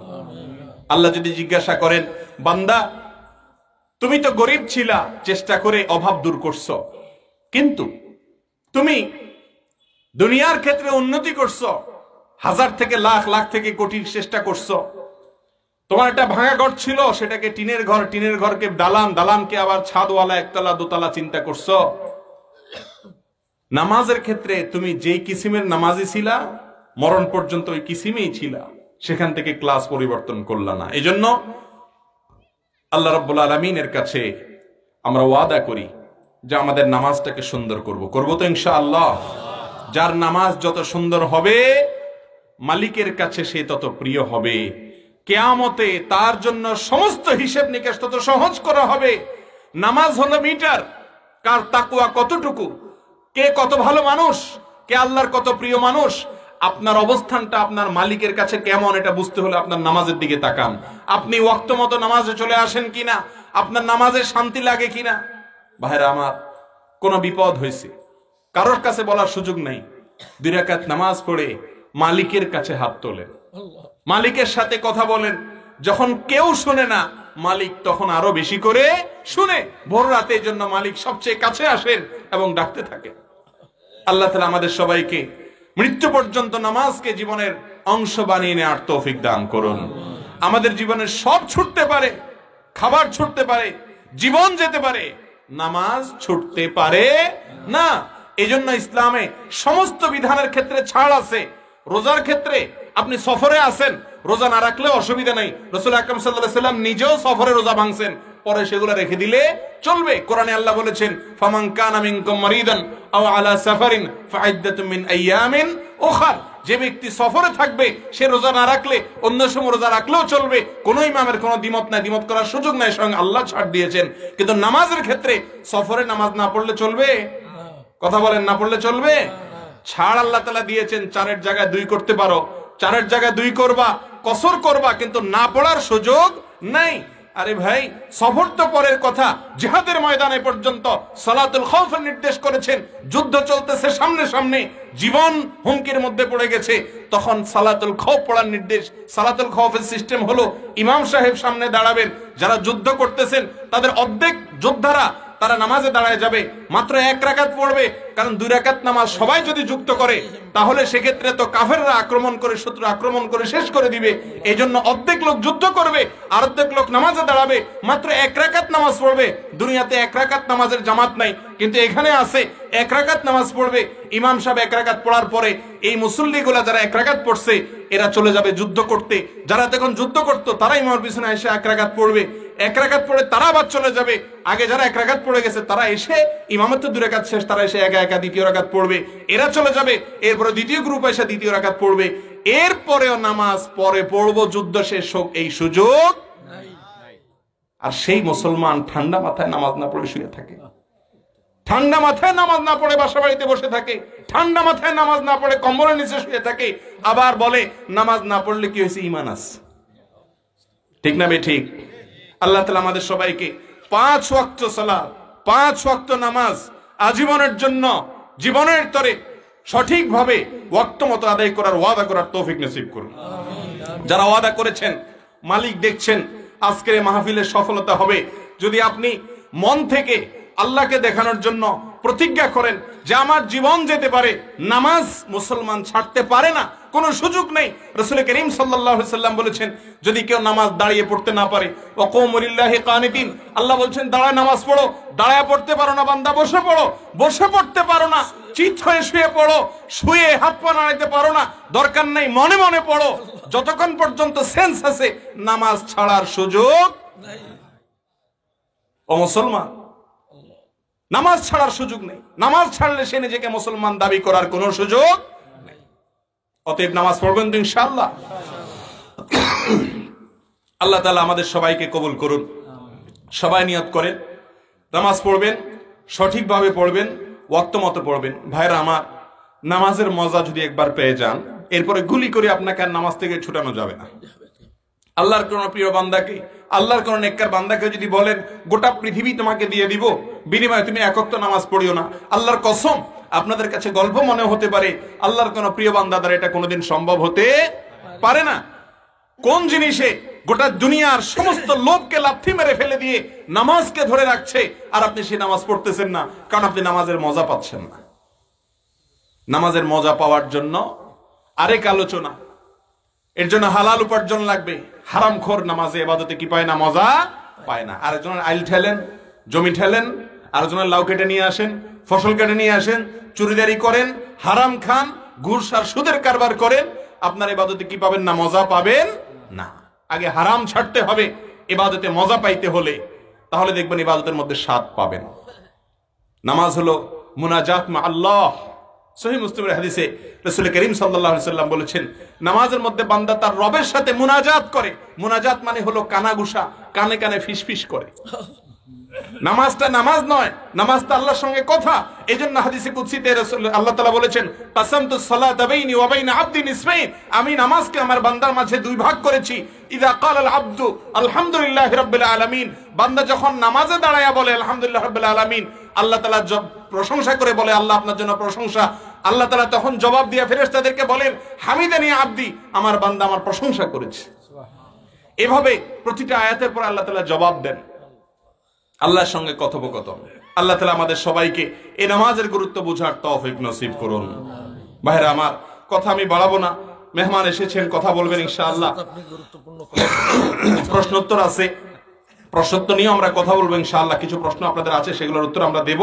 তবে সবচেয়ে গুরুত্বপূর্ণ বিষয় হলো আজকের এই মজলিসে সালাতের ওয়াদা যদি কেউ করে থাকেন, অন্তর থেকে শয়তানকে রসওয়া করে দেন, বেইজ্জত করে দেন, হিম্মতকে প্রকাশ করে দেন, হাত তুলে একটু দেখায় দেন যে আমি 5 ওয়াক্ত নামাজ পড়ার ওয়াদা করেছি। করেছেন তো ইনশাআল্লাহ? আল্লাহ আপনি সাক্ষী, আমাদের ভাইরা হাত তুলেছে। আল্লাহ আমাদের সবার হাতগুলোকে আপনি কবুল করে নেন। আল্লাহ আমাদেরকে সেই মুসল্লি বানায় দেন যে মুসল্লিরা নামাজেই শান্তি খুঁজবে। আল্লাহ নামাজের মজার স্বাদ আমাদেরকে পাওয়ার তৌফিক নসিব করেন। আল্লাহ মরণ পর্যন্ত নামাজকে ধরে রাখার তৌফিক নসিব করেন। জাযাকুমুল্লাহু খায়রা। প্রিয় ভাইরা আমার, আমাদের প্রিয় নবী সাল্লাল্লাহু আলাইহি সাল্লাম জীবনের শেষ মুহূর্তে বুখারীতে হাদিস আসছে, আপনারা যারা মদিনা শরীফ গেছেন জানেন, যেখানে তার কবর আছে এটাই তার বাসা ছিল। এখান থেকে তার মিম্বরের দূরত্ব কতটুকু? 20-30 হাত 40 হাতের বেশি তো না। এইটুকু জায়গা পায়ে হেঁটে এসে তিনি সাহাবীদের সামনে ইমামতি করে নামাজ পড়াবেন দাঁড়ায়া, এই শক্তি তার গায়ে ছিল না। অসুস্থ, মৃত্যুর আগে।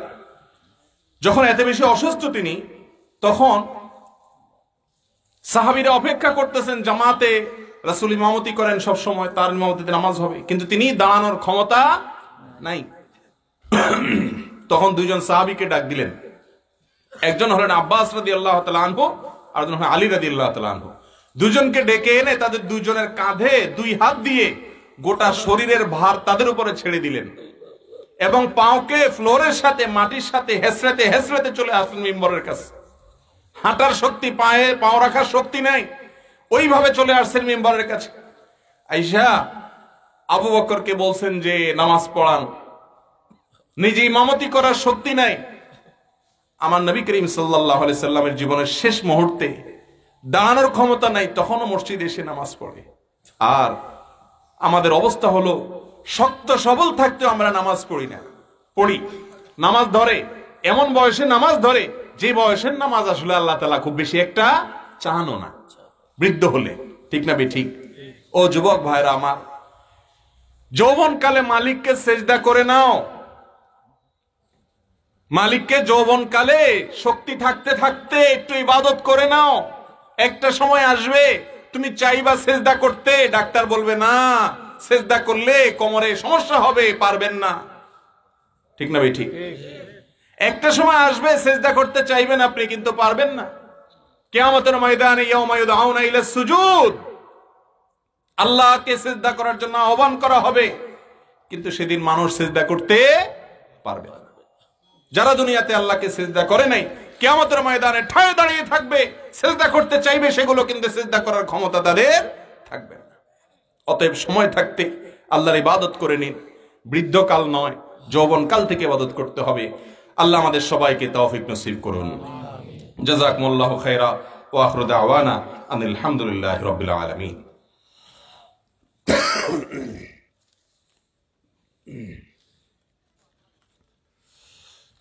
আপনাদের কিছু প্রশ্ন আমাদের কাছে আসছে ইতিপূর্বে, আমরা ইনশাআল্লাহ প্রশ্নগুলোর উত্তর দেব, তারপরে মেহমান কথা বলবেন। রাখেন।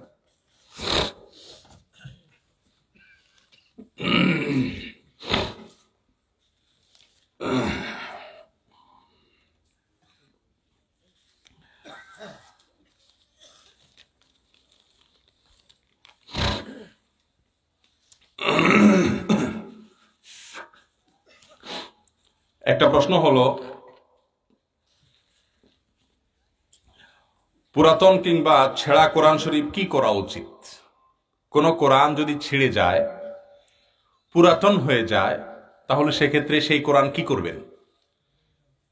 এই কোরআন যদি আর পড়ার মতো না থাকে, পোকে খেয়ে ফেলে, পুরাতন হয়ে যায়, ধরলেই ছিঁড়ে যায়, তাহলে সেক্ষেত্রে সেই কোরআন কোনো কবরস্থানে বা এমন কোন জায়গা যেখানে মানুষ খুব বেশি হাঁটাচলা করে না, সেখানে একটা গর্ত করে ওই কোরআন সেখানে পুঁতে ফেলে দিয়ে উপর দিয়ে কি দিয়ে দিবেন? মাটি দিয়ে দিবেন।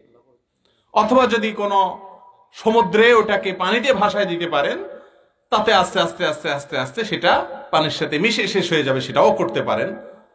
এগুলা করাতে কোনো কোরআনের প্রতি কি হবে না? অসম্মান হবে না। কোরআনের পাঠ করার যদি মতো না হয়, তাহলে সেক্ষেত্রে কোরআনকে সম্মানজনকভাবে দাফন করা, অথবা এমন কোন জায়গায় এমন কোন ভাবে শেষ করা যাতে করে ওইটা পড়ে থেকে কি না হয়? অসম্মান না হয়। এটা করলে ইনশাআল্লাহ ছেঁড়া কোরআনের প্রতি আমাদের যে দায় আছে সেটা আদায় হয়ে যাবে। দুঃখের বিষয় হলো আজকাল আমাদের সমাজে কোরআন পড়তে পড়তে ছিঁড়ে না, না পড়তে ছিঁড়ে যায়, না খুলতে পাতা নষ্ট হয়ে যায়। পোকায় কখন খায়? প্রতিদিন যেই যদি কোনো কোরআন মানুষ খোলে, সেটা কোনোদিন পোকা খেতে পারে? নিয়মিত খুললে পোকা খাওয়ার সুযোগ আছে? পোকা খাওয়ার মানেই হলো ওইটা পড়া হয় না, রেখে দেয়া হয়। ঠিক না ভাই? ঠিক। অতএব প্রশ্ন এটা করবেন না যে ছেঁড়া কোরআন কি করবেন, প্রশ্ন এটা করেন যে কোরআন না পড়তে না পড়তে পোকা খেয়ে ফেলে এরপরে ছেড়ে যায়, এই ক্ষেত্রে আমাদের গুনাহ কি হবে সেটা প্রশ্ন করে। সেটাই প্রশ্ন। আল্লাহ তাআলা আমাদের সবাইকে কোরআনের হক আদায় করার তৌফিক নসিব করুন। এরপরের প্রশ্ন, পৃথিবীতে এখনো পর্যন্ত যা কিছু আবিষ্কার হয়েছে তা কোরআনে আছে বলে বিভিন্ন সকল স্কলার মতামত দিয়ে থাকেন। অনেক জিনিস আবিষ্কৃত হওয়ার পর আপনারা কোরআন থেকে রেফারেন্স দিয়ে থাকেন তা কোরআনে আছে বলে। আমার প্রশ্ন হলো, ভবিষ্যতে কি আবিষ্কার হবে কোরআন থেকে যা বর্তমান বিজ্ঞান এখনো আবিষ্কার করতে পারেনি? ভাইরা আমার, কোরআনের ব্যাপারে আল্লাহ তাআলা নিজেই কোরআনে বলেছেন, মা ফাররাতনা ফিল কিতাবি মিন শাই, এই কোরআনে কোনো কিছুর আলোচনা আমি ছাড়ি নাই। আল্লাহ আরো বলেছেন যে ওয়ালা রাতবিন ওয়ালা ইয়াবিসিন ইল্লা ফি কিতাবিম মুবিন, শুষ্ক আর্দ্র পৃথিবীতে এমন কিছু নাই যে কোরআনে উল্লেখ নাই। কিন্তু এখন প্রশ্নকর্তা ভাই যেটা জানতে চেয়েছেন যে কোরআনে যা আবিষ্কার আছে, যা আছে সব আপনারা আগে থেকে বলে দিলে তো বিজ্ঞানীরা ওইটা সূত্র ধরে ধরে সব আবিষ্কার করে ফেলায়। ভাইরা আমার, কোরআনের একটা মুজিজা, একটা অলৌকিকতা, আল্লাহর পক্ষ থেকে নাজিলকৃত বিধান যে তার একটা প্রমাণ হলো কিয়ামত পর্যন্ত এটা থেকে আবিষ্কার করতেই থাকবে, কিন্তু তার আবিষ্কার শেষ হবে না। সব আবিষ্কার যদি আমি আজকেই করে রেখে দিতে পারি, তাহলে কোরআন আর অলৌকিক হলো কিভাবে? কোরআন তো লৌকিক হয়ে গেল। কোরআন তো মালিক রব্বুল আলামিনের কিতাব। সারা দুনিয়ার সমস্ত মানুষ, সমস্ত আলিমরা, মুফাসসিররা তাফসীর করতে করতে শেষ করবে, কিন্তু কোরআনের এটা হলো কষ্টি পাথরের মতো, যত ঘষা দিবেন তত ঝলক বাড়তে থাকবে, যত গবেষণা করবেন তত তথ্য সেখান থেকে বের হতে থাকবে। হ্যাঁ, এটা ঠিক যে কোরআন মূলত মানুষকে মানুষ বানানোর জন্য আসছে, মানুষকে মানুষ বানানোর জন্য আসছে।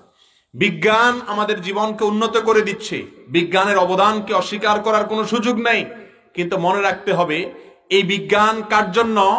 মানুষের জন্য। মানুষ যদি মানুষ না হয়, মানুষ যদি পশু হয়ে যায়, তাহলে এই বিজ্ঞানের কোনো মানে। এই কোরআন মানুষকে মানুষ হিসেবে যেন গড়ে উঠতে পারে সেজন্য আসছে। এর পাশাপাশি এখানে দুনিয়াবি জাগতিক বিভিন্ন দিক নির্দেশনাও আছে, কিন্তু সেটাকে আবিষ্কার করে আমরা একসাথে সব বের করে ফেলতে পারবো এমনটি কোনোদিনই সম্ভব নয়। ইচ্ছা করে মা বোনদের নিয়ে বাড়িতে নামাজ পড়া যাবে কিনা মসজিদে না গিয়ে? অনেক পুরুষ আছেন এই কাজ করেন, যে মসজিদে না গিয়ে বাসায় মহিলাদেরকে সাথে নিয়ে জামাতে নামাজ পড়ে। এতে জামাতের হক আদায় হবে কিনা? একটি হাদিস বর্ণিত হয়েছে, যদিও হাদিসটি সনদকে মুহাদ্দিসিন ইকরাম অনেকে দাঈফ বলেছেন, লা সালাতা লিজারিল মসজিদি ইল্লা ফিল মসজিদি, মসজিদের আজান যে শুনতে পায় তাকে মসজিদের প্রতিবেশী বলা হয়। মসজিদের প্রতিবেশীর নামাজ মসজিদে এসে না পড়লে আদায় হবে না। যার কারণে মাঝে মধ্যে যদি আপনার জামাত ছুটে যায়, আপনি নিয়মিত জামাতে নামাজ পড়ার চেষ্টা করেন, কিন্তু মাঝে মধ্যে হঠাৎ করে আপনার নামাজ ছুটে গেল, আপনি জামাত পাইলেন না, তাহলে সেক্ষেত্রে আপনি বাসায় আপনার স্ত্রী, আপনার মা বোন থাকলে তাদেরকে নিয়ে, বাচ্চা কাচ্চা থাকলে তাদেরকে নিয়ে জামাতে আদায় করতে পারবেন। সেক্ষেত্রে আপনি পুরুষ হিসেবে আপনাকে ইমামতি করতে হবে, পেছনের কাতারে মহিলারা দাঁড়াবে। একজন হইলেও পাশে দাঁড়াতে পারবে না মহিলা, কোথায় দাঁড়াবে? পেছনে দাঁড়াচ্ছে। এভাবে জামাতে আদায় করা যাবে। কিন্তু নিয়মিত যদি এটা করে নেন, মসজিদের বিকল্প হিসেবে বাসারে মসজিদ বানায় নেন, তাহলে জামাতে নামাজ পড়ার যে দায়িত্ব সেটা আদায় হবে না। এরপরের প্রশ্ন হলো, মৃত মানুষের জন্য চল্লিশা করা যাবে কি না? ভাইরা আমার, মৃত মানুষ কেউ মারা গেলে তার ওয়ারিশ যারা আছে, ইসলামের নির্দেশ হলো তার ওয়ারিশদের জন্য খাবার পাঠাইতে হবে। খাবার দিতে হবে কাকে? মৃত ব্যক্তির আত্মীয় স্বজনকে।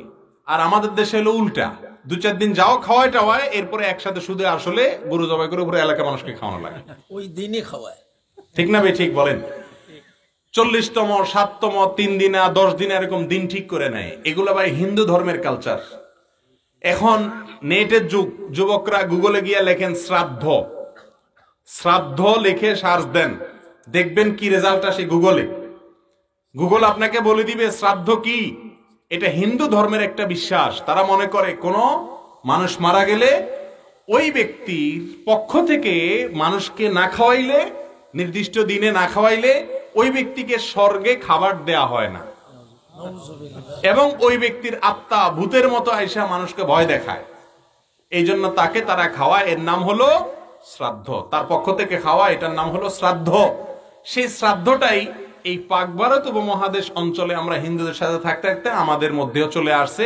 তারা বলে শ্রাদ্ধ, আমরা বলি জিয়াফত, চট্টগ্রাম বলে মেজবানি, জিনিস একই। কথা কি বুঝাতে পারছি? যে মারা গেছে তার ওয়ারিসদেরকে, তার পরিবারের লোকদেরকে খাওয়াবেন, তাদের কাছ থেকে খাওয়া জায়েজ নাই। কথা কি বুঝাতে পারছি? বাংলাদেশের সবচেয়ে প্রতিষ্ঠিত বিদআত এটি। কোন নির্দিষ্ট দিনক্ষণ ঠিক করে এটা করা যাবে না। হ্যাঁ, আপনার ওয়ারিসের পক্ষ থেকে আপনি এমনি গরিব দুঃখীকে দান করলেন, সদকা করলেন, খাবার দিলেন, এটা জায়েজ আছে। কিন্তু দিনক্ষণ ঠিক করে এই 40-এ 3 দিনে 10 দিনা এগুলা করবেন না। এগুলাতে সওয়াব হবে না, বরং উল্টা কি হবে? আরো গুনাহ হবে, আযাব হবে। আল্লাহ আমাদেরকে বোঝার তৌফিক দান করুন। মৃত মানুষের জন্য 40 গেল। ফরজ নামাজের পর হাত তুলে মোনাজাত করা যাবে কি না? রাসূল করিম সাল্লাল্লাহু আলাইহি ওয়াসাল্লাম এক হাদিসে বলেছেন, 2 সময় মানুষের দোয়া কবুল হয়। একটা হলো দুবুরা কুল্লি সালাহ, প্রত্যেক নামাজের পরে, আরেকটা হলো জাওফুল লাইল, রাতের শেষ ভাগে। এই 2 সময় দোয়া করলে আল্লাহ তাআলা কি করেন? দোয়া কবুল করেন। যার কারণে নামাজের পরে যদি কেউ হাত তুলে আল্লাহর কাছে কিছু চায়, তাহলে এটাতে অসুবিধা তো নাই, বরং দোয়া কবুলের সময় এটা হতে পারে। কিন্তু 5 ওয়াক্ত নামাজের পরে ইমামের সাথে রেডিমেড মুনাজাত যেটা আছে, ইমামের সাথে লেফট রাইট বুঝুন তো, একসাথে উঠাইলো, একসাথে ছেড়ে দিল, এই লেফট রাইট মার্কা মুনাজাত, এটা রাসূল করিম সাল্লাল্লাহু আলাইহি ওয়াসাল্লাম নামাজের পরে সাহাবীদেরকে নিয়ে করতেন না। সালাম শেষ, নামাজ শেষ, সালামের পরে আর নামাজ নাই। নবী করিম সাল্লাল্লাহু আলাইহি ওয়াসাল্লাম বলেছেন স্পষ্ট হাদিসে যে নামাজ তার শুরু হলো তাকবীর দিয়ে, আর তার শেষ হয় কি দিয়ে? তাসলিম দিয়ে, সালাম দিয়ে। অতএব সালাম দিয়েছে, নামাজ শেষ। এবার আপনি জিকির করেন, দোয়া পড়েন, বিভিন্ন জিকির দোয়া আছে নবীজি শেখানো, সেগুলো পাঠ করেন। আল্লাহুম্মা আনতাস সালাম ওয়া মিনকাস সালাম তাবারাকতা ইয়া যাল জালালি ওয়াল ইকরাম, আস্তাগফিরুল্লাহ আস্তাগফিরুল্লাহ আস্তাগফিরুল্লাহ 3 বার, একবার সূরা ইখলাস, একবার সূরা ফালাক, একবার সূরা নাস, লা ইলাহা ইল্লাল্লাহু ওয়াহদাহু লা শারীকা লাহু লাহুল মুলকু ওয়া লাহুল হামদ ওয়া হুয়া আলা ইউমিতু ওয়া আলা কুল্লি শাইইন কাদির, লা ইলাহা ইল্লাল্লাহ মুখলিসিনা লাহুদ-দ্বীন ওয়া লাউ কারিহাল কাফিরুন, আল্লাহুম্মা ইন্নী আলা যিকরিকা ওয়া শুকরিকা ওয়া হুসনি ইবাদাতিক। কত দোয়া আছে, এগুলো যদি জিজ্ঞাসা করি একজনও হয়তো পাওয়া যাবে না যে সব দোয়াগুলো জানেন। কিন্তু রেডিমেড মুনাজাত সবাই জানেন, ঠিক না বে ঠিক? যেটা সুন্নাত ওইটার খবর আমাদের মধ্যে নাই। এই জন্য নামাজের পরে আপনি আল্লাহর কাছে কিছু চান, হাত তুলে, কোনো অসুবিধা নেই, কিন্তু সম্মিলিত ভাবে দোয়া করতে হবে, এরকম বাধ্যবাধকতা করা যাবে না।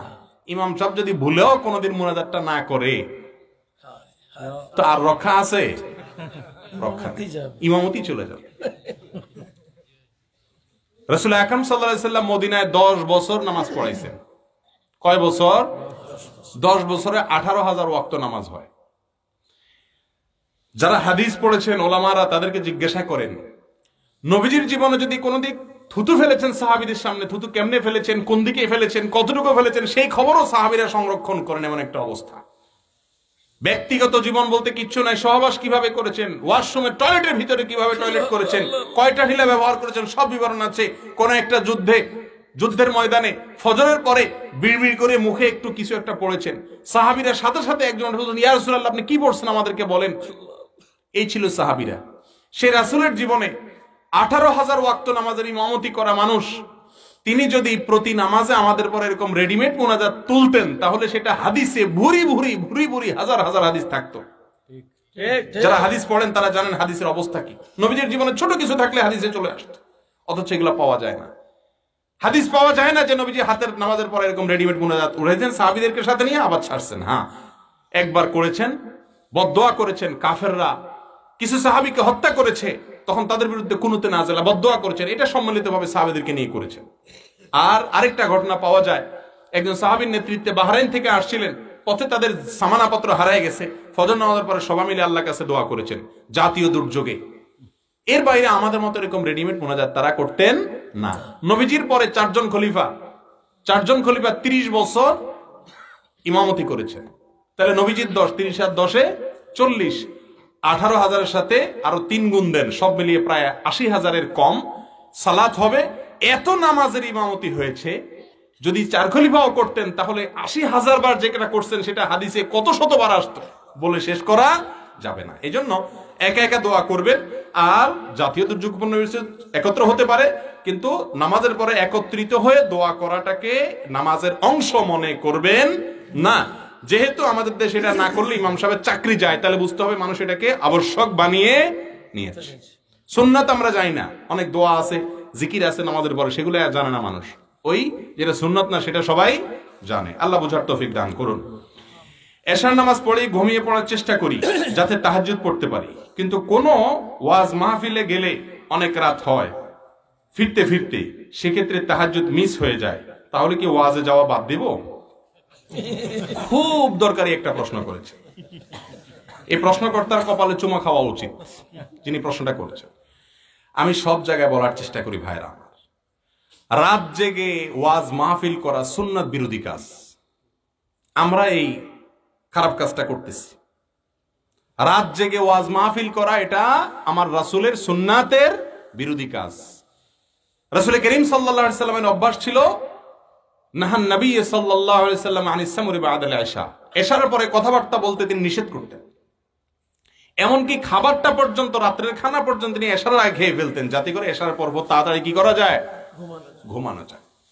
আর আমাদের ওয়াজ মাহফিল তো বটেই, সাধারণভাবেও আমাদের এশার নামাজের পরে আমাদের দিন শুরু হয়, জি জি, ঠিক কিনা বলেন?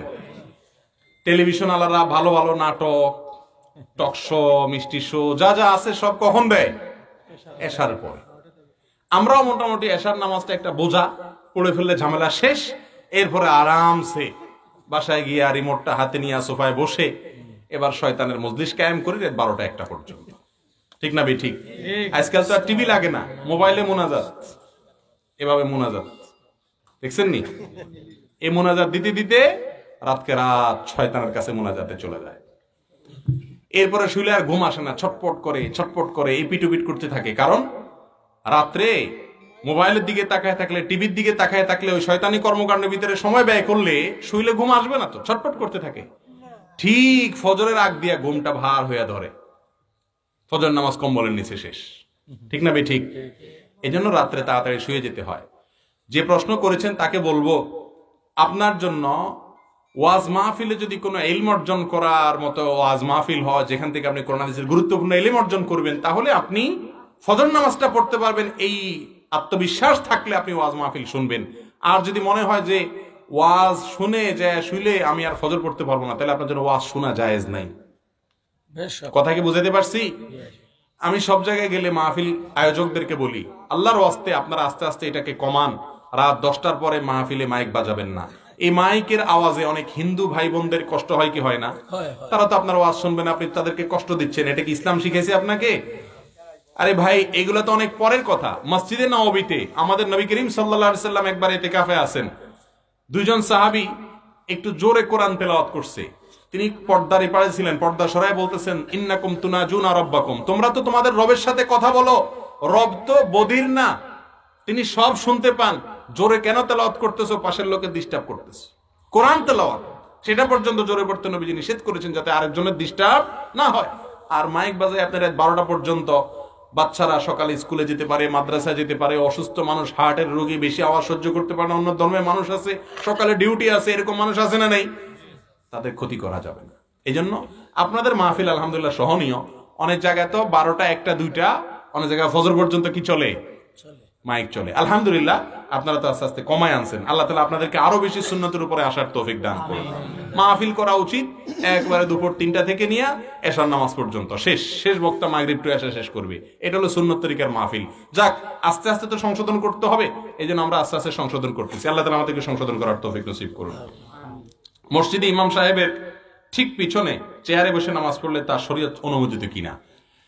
হয়ে যাবে। ইমামের ঠিক পিছনে নামাজ পড়লে নামাজ হবে না এমন কোনো কথা নাই, তবে চেয়ার এমন ভাবে রাখবেন যাতে পেছনের কাতারের মুসল্লিদের নামাজে দাঁড়াইতে অসুবিধা না হয়। এই জন্য সৌদি আরবের সাবেক গ্র্যান্ড মুফতি আব্দুল আজিজ বিন আব্দুল্লাহ বিন বাজ রাহিমাহুল্লাহ তিনি বলেছেন, যারা চেয়ারে নামাজ পড়তে মাজুর, রুকু সেজদা করার ক্ষমতা নাই, আজকাল তো একটু কোমর ব্যথা হলেই সেজদা বসে, রুকুতে বসে, চেয়ারে বসে স্টাইল করে নামাজ পড়া শুরু করে। এই ফ্যাশনালা নামাজ আল্লাহ কি করবেন না? গ্রহণ করবেন না। হ্যাঁ, যারা রুকু সেজদা করার ক্ষমতাই নেই তারা বসে চেয়ারে বসে ইশারা দিলে নামাজ পড়ে নামাজ হবে। কিন্তু চেয়ারটাকে কাতারের কোন জায়গায় রাখবেন? আপনি যদি কাতারের পেছনে চেয়ার রাখেন তাহলে মুসল্লিদের সঙ্গে পাওটা আপনার বরাবর থাকবে, কিন্তু আপনার পা বরাবর করতে গিয়ে চেয়ার পিছনে দিলে পিছনের লোক সেজদা দিবে কিভাবে? তার ডিস্টার্ব হবে কি হবে না? এই জন্য চেয়ারকে আগায় দিবেন। মুসল্লিদের সাথে আপনার কোমর আর কাঁধটা বরাবর থাকবে, কিন্তু পাওটা সামনের দিকে থাকবে। একটা বেমিল থাকবে, আরেকটা কি থাকবে? মিল থাকবে, তাতে পিছনে মুসল্লিদের কি হবে না, ডিস্টার্ব হবে না। এভাবে করলে হয়ে যাবে। রেকর্ডকৃত তেলাওয়াত শুনলে তেলাওয়াতকারী ও শ্রবণকারী উভয়কে নেকি পাবে? জি, অবশ্যই পাবে ইনশাআল্লাহ। কারণ কোরআন তেলাওয়াত শুনলেই সওয়াব, সেটা যেভাবেই হোক। আপনি রেকর্ডকৃত শুনলেন আর সরাসরি শুনুন, তবে হ্যাঁ, সরাসরি শোনার যে মর্যাদা, রেকর্ডে সে মর্যাদা নাই, কিন্তু রেকর্ডটা শুনলেও ক্যাসেটে হোক বা যেভাবে হোক, রেকর্ডটা শুনলেও কি হবে ইনশাআল্লাহ, সওয়াব হবে।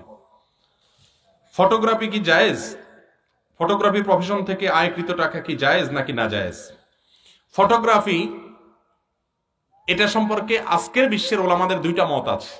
অনেক ওলামায়ে কেরাম বলেন সকল প্রকার ফটোগ্রাফি হারাম, আর অনেক ওলামায়ে কেরাম বলেন যে ফটোগ্রাফি এটা জায়েজ আছে। ছবি তোলার পরে যখন এটা সফট কপি থাকে, ডিজিটাল পদ্ধতিতে যে ছবি তোলা হয়, এটা সফট কপি থাকে মোবাইলে, ক্যামেরায়, এটা হলো আয়নার মতো। একটা মানুষের পাশে একটা আয়না রাখলে সেরকম সেখানে যেরকম দেখা যায়, এটা ওইরকম। এটা নতুন আরেকটা মানুষ সৃষ্টি করা না, যেটা অঙ্কন করার মধ্যে হয়, মানুষকে দেখে দেখে আরেকটা অঙ্কন করে বা তার মূর্তি তৈরি করে, তার ছবি আলাদা আঁকে দেয়ালে বা কোনো কাগজে বা পাথরে কোনো জায়গায়, এটা এক জিনিস, এটা হারাম। এটা হারাম হওয়ার পরে কোনো সন্দেহ পৃথিবীতে কোনো আলেমের নাই। কিন্তু ফটোগ্রাফি যেটা অরিজিনাল, সেখানে কোনো প্রকার অঙ্কন সংকন নেই, হুবহুটা, ওইটা যতক্ষণ পর্যন্ত কাগজ আকারে প্রিন্ট না করে বের করা হবে, সব ভেতরে থাকবে, ধরা ছোঁয়া যায় না, ততক্ষণ পর্যন্ত এটাকে অনেক ওলামায়ে কেরাম কি বলেছেন, জায়েজ বলেছেন। ফটোগ্রাফি বিজনেস যদি কেউ করে, বিশেষ করে আপনার ছবি তোলার কাজ স্টুডিওতে যারা করছেন, এরকম যদি কেউ করেন, সেটা মানুষের প্রয়োজনে, যেমন আইডেন্টি কার্ডের জন্য, পাসপোর্টের জন্য বা জরুরি কাজে ছবি তোলার জন্য যদি কেউ এই কাজ করেন, সেটা ইনশাআল্লাহ এই মত ওলামাদের মত অনুযায়ী কি হবে না, হারাম হবে না। আমার বয়স 27 বছর, চাকরির অনেক চেষ্টা করেছি কিন্তু হচ্ছে না, আর এই বয়সে বিয়ে করার ফরজের উপরে ফরজ, কিন্তু বেকার বলে তাও সম্ভব হচ্ছে না, রোজা রেখেছি তাতেও কাজ হচ্ছে না, এখন কি করব? ভাই, বিয়ে করার জন্য যে সামর্থ্যের প্রয়োজন, এই সামর্থ্যের পরিধিটা কতটুকু, এই পরিধিটা কিন্তু অনেক অল্প, ছোট। আপনি কোন রকম স্ত্রীকে সামান্য কিছু মহারণা দিতে পারেন, এই সামর্থ্য থাকলেই হবে। সাহাবী বিয়ে করতে আসছে, রাসূল আকরাম সাল্লাল্লাহু আলাইহি ওয়াসাল্লাম জিজ্ঞাসা করছেন, বাসায় কিছু আছে স্ত্রীকে মোহর দেওয়ার মতো? রাসূলুল্লাহ কিছু নাই, কিছু নাই, হাঁড়ি পাতিল না, কিছু নাই। আসলে এই লোকরা নবীজি বিয়ে করে দিছে। আর আমাদের যুবকের গায়ে মাশাআল্লাহ শার্ট আছে, হাতে একটা অ্যান্ড্রয়েড মোবাইল আছে, কত কিছু আছে, এগুলা বেচলেও তো অনেক টাকা হয়ে যাবে। বিয়ে করার জন্য অনেক লক্ষ লক্ষ টাকার প্রয়োজন হয় না। আমাদের সমাজ বিয়েটাকে এমন ভাবে বানাইছে যে বিয়ে করতে লক্ষ লক্ষ টাকা দরকার, তবে জেনা করতে কিছু লাগে না। ঠিক না ভাই? ঠিক। এখন বিবাহ কঠিন, জেনা সহজ। আর মুরব্বীরাও সহজে বিয়ে দিতে চায় না। মুরব্বীরা বলে যে নিজের পায়ে আগে দাঁড়াও। আমি বলি যে যুবকরা কি আরেকজনের পায়ে হাঁটে? কি বলেন? যুবকরা কি আরেকজনের পায়ে দাঁড়ায়? নিজের পায়ে দাঁড়ায় না তো। নিজের পায়ে দাঁড়ানোর মানেটা কি? নিজের পায়ে দাঁড়ানোর মানে হলো লক্ষ লক্ষ টাকা কামাও, গাড়ি বাড়ি করো, চুরি দাড়ি ডাকাতি যেমনে পারো করো, টাকা কামাও। ঠিক না ভাই? ঠিক। সৎ মানুষ দুনিয়াতে নাই এখন। সেই বাপ মা নাই বাবা, সৎ টাকা পারলে কামাবা, অসৎ টাকার থেকে 10,000 মাইল দূরে থাকবা, ডাইল ভাত খেয়ে থাকবো, হারাম খাবো না। এরকম বাপ মা এখনো পাওয়া যায় না। সোনার হরিণ হয়ে গেছে। সবাই চায়, সব বাপ মা চায় বাবা পয়সা আন, কোত্থেকে আনো সেটা দেখা দেখি নেই। ঠিক না ভাই? ঠিক।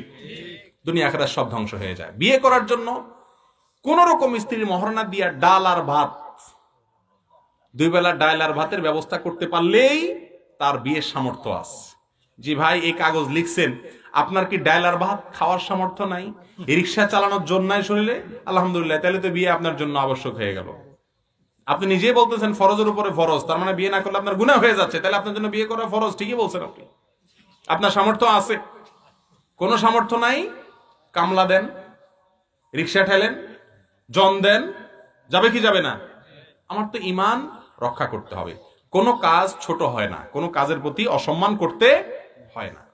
আল্লাহ তাআলা আমাদের বোঝার তৌফিক দান করুন। যারা মোরগের ভেতর থেকে ডিম বের করে খায়, এটা জায়েজ আছে কিনা? মোরগের ভিতর থেকে ডিম বের করে খায় মানে কি? মানে জবাই করার পরে যদি পেটের ভিতর ডিম পাওয়া যায়, সেটা কথা বলছে হয়তো। যদি এরকম হয়, জবাই করার পরে ভেতরে যদি ডিম থাকে, ওইটা অবশ্যই খাওয়া যাবে, ওইটা খাওয়াতে কোনো অসুবিধা নাই। মুরগির ডিম তো পরের কথা, গরু জবাই করার পরে যদি পেটের ভিতরে বাছুর পাওয়া যায়, ওইটাও জবাই করে কি করা যায়? খাওয়া যায়। আপনার খাইতে রুচি না দিলে আপনি না খাইলেন, কিন্তু খাওয়া কি আছে? জায়েজ আছে, হারাম না। জি, সকল মতের মানুষের মাঝে দাড়ি নিয়ে একমত যে তা লম্বা করে রাখতে হবে, কিন্তু বাংলাদেশে তথা বিশ্বব্যাপী এক গোষ্ঠীর দাবি যে দাড়ি রাখা ওয়াজিব আর লম্বা করা সুন্নত। এ ব্যাপারে আপনার মতামত কি? ভাই, দাড়ি এই ব্যাপারে প্রিয় নবী সাল্লাল্লাহু আলাইহি সাল্লামের নির্দেশ হলো আফুল লোহা, তোমরা দাড়িকে লম্বা করো, আর হুল লোহা, দাড়িকে তোমরা ছেড়ে দাও। এটা হলো নবীজির নির্দেশ। এখন কেউ যদি বলে যে দাড়ি ছোট করা জায়েজ আছে, তাও আবার বলে যে দূর থেকে নারী আর পুরুষ পার্থক্য করার মতো দাড়ি রাখলেই চলবে। আমি বলি দূর থেকে পার্থক্য করার জন্য তো দাড়ি রাখাও লাগে না, মোছ থাকলেই তো বোঝা যায় নারী আর পুরুষ, ঠিক না বেশি? আরে এতে কিছুই তো লাগে না, নারী আর পুরুষ তো দেখলেই বোঝা যায়। অতএব দাড়ি রাখার তো দরকারই হয় না ওই পার্থক্য করার জন্য। সত্য কথা হলো যে নবীজি যা করতে নির্দেশ করেন সেটা আমাদের জন্য ওয়াজিব হয়, সেটা আমাদের জন্য কি হয়? তিনি নির্দেশ করেছেন তোমরা দাড়িকে লম্বা করো, দাড়িকে ছেড়ে দাও। অতএব যারা বলে যে দাড়ি ছোট করবে, চাঁচবে বা ছাঁটবে, এটা জায়েজ আছে, তারা ভুল বলে। এই জন্য ডক্টর খন্দকার আব্দুল্লাহ জাহাঙ্গীর রাহমাহুল্লাহ তিনি বলতেন দাড়ি নবীজি রেখেছেন, সেই হিসাবে সুন্নত। তিনি যেটা করেন সেটা করা কি সুন্নত, এই হিসাবে দাড়ি রাখা সুন্নত। কিন্তু দাড়ি রাখার তিনি নির্দেশ করেছেন, তার নির্দেশ মানা ওয়াজিব, সেই হিসাবে দাড়ি রাখা ওয়াজিব। কথা কি বুঝাতে পারছি? সমস্ত ইমামগণ প্রায় একমত যে দাড়ি লম্বা করা কি ওয়াজিব। খুব অল্প সংখ্যক মানুষ যারা এটাকে ওয়াজিব মনে করেন না, তারা ভুলের ভেতরে আছেন। প্রকৃত কথা হলো পুরুষের জন্য দাড়ি লম্বা করা কি ওয়াজিব। অনেক পুরুষ আছে দাড়ি রাখেন না, এখানেও আছেন, মন খারাপ করবেন এখন বললে। দাড়ি রাখেন না অনেকে এই অজুহাতে যে বউ পছন্দ করে না, বউ বলে না তুমি দাড়িটা রাখলে তোমার ভালো লাগে না। আমি পরামর্শ দিই সেসব পুরুষদেরকে যাদের বাড়িওয়ালি বলে যে তুমি দাড়িটা ফেলে দিলে ভালো লাগবে, আপনি তাকে বলবেন ঠিক আছে, তুমি আমার মনের মানুষ, তোমার কথায় তোমার কাছে ভালো না লাগলে আমি সেটা কেন রাখবো, আমি দাড়ি চেঁচে ফেলবো, ঠিক আছে। এরপরে কয়দিন পরে তারে বলবেন যে তোমার চুলটা আমার ভালো লাগে না, চেঁচে ফেলে দাও। এরপর দেখেন কি করে। ওইটা বলার পরে দেখবেন বউ বলবে যে তোমার মাথায় আসলে একটু সমস্যা দেখা দিচ্ছে, তোমার ডাক্তার দেখাইতে হবে। মহিলারা চুল কাটলে হয় নাকি? তখন আপনার ডাক্তার দেখাইতে বলবে, তখন বলবেন যে হ্যাঁ একই কথা আমিও বলতেছি, তোমারও ডাক্তার দেখানো দরকার। আল্লাহ আমার দাড়ি দিছে, তোমার গালে দেয় না, আমার গালে দিছে, বুঝতে হবে কেন এটা দিছে। তোমার গালে আল্লাহ তাআলা দেন না, আমার গালে কেন দিছে? এটা আমার মার্কা, তোমার গালে নাই। অতএব যারা দাড়ি চেঁচে ফেলতে চান, ফেলে দিতে চান, তারা আসলে পুরুষত্বের মার্কা রাখতে চান না, তারা হিজড়া হতে চান। নাখোশ হয়েন না বেদাড়িয়ালা ভাইয়েরা, নিয়ত করেন নবীজির কলিজায় ছুরি দিবেন না। দাড়ি রাখলে অনেক কুকাম থেকে বাঁচা যায়। দাড়ি রেখে একটা খারাপ কাজ করতে পারবেন না, সিনেমা হলে ঢুকতে পারবেন না, পারবেন? এটা অটোমেটিক আপনাকে খারাপ কাজ থেকে বাঁচাবে ইনশাআল্লাহ। অতএব দাড়ি রাখার জন্য নিয়ত করবেন তো ইনশাআল্লাহ। হ্যাঁ, যারা ছোট ছোট রাখেন তারা নাই মামার চাইতে কানা মামা আর কি, চাচার চাইতে তো একটু ভালো হইলো। আমরা তাদের নিরুৎসাহিত করি না, ইনশাআল্লাহ সামনে সাহস করবেন রাখার। আল্লাহ আমাদের তৌফিক দান করুন। এরপরে প্রশ্ন, নবী কিসের তৈরি? নবী কিসের তৈরি?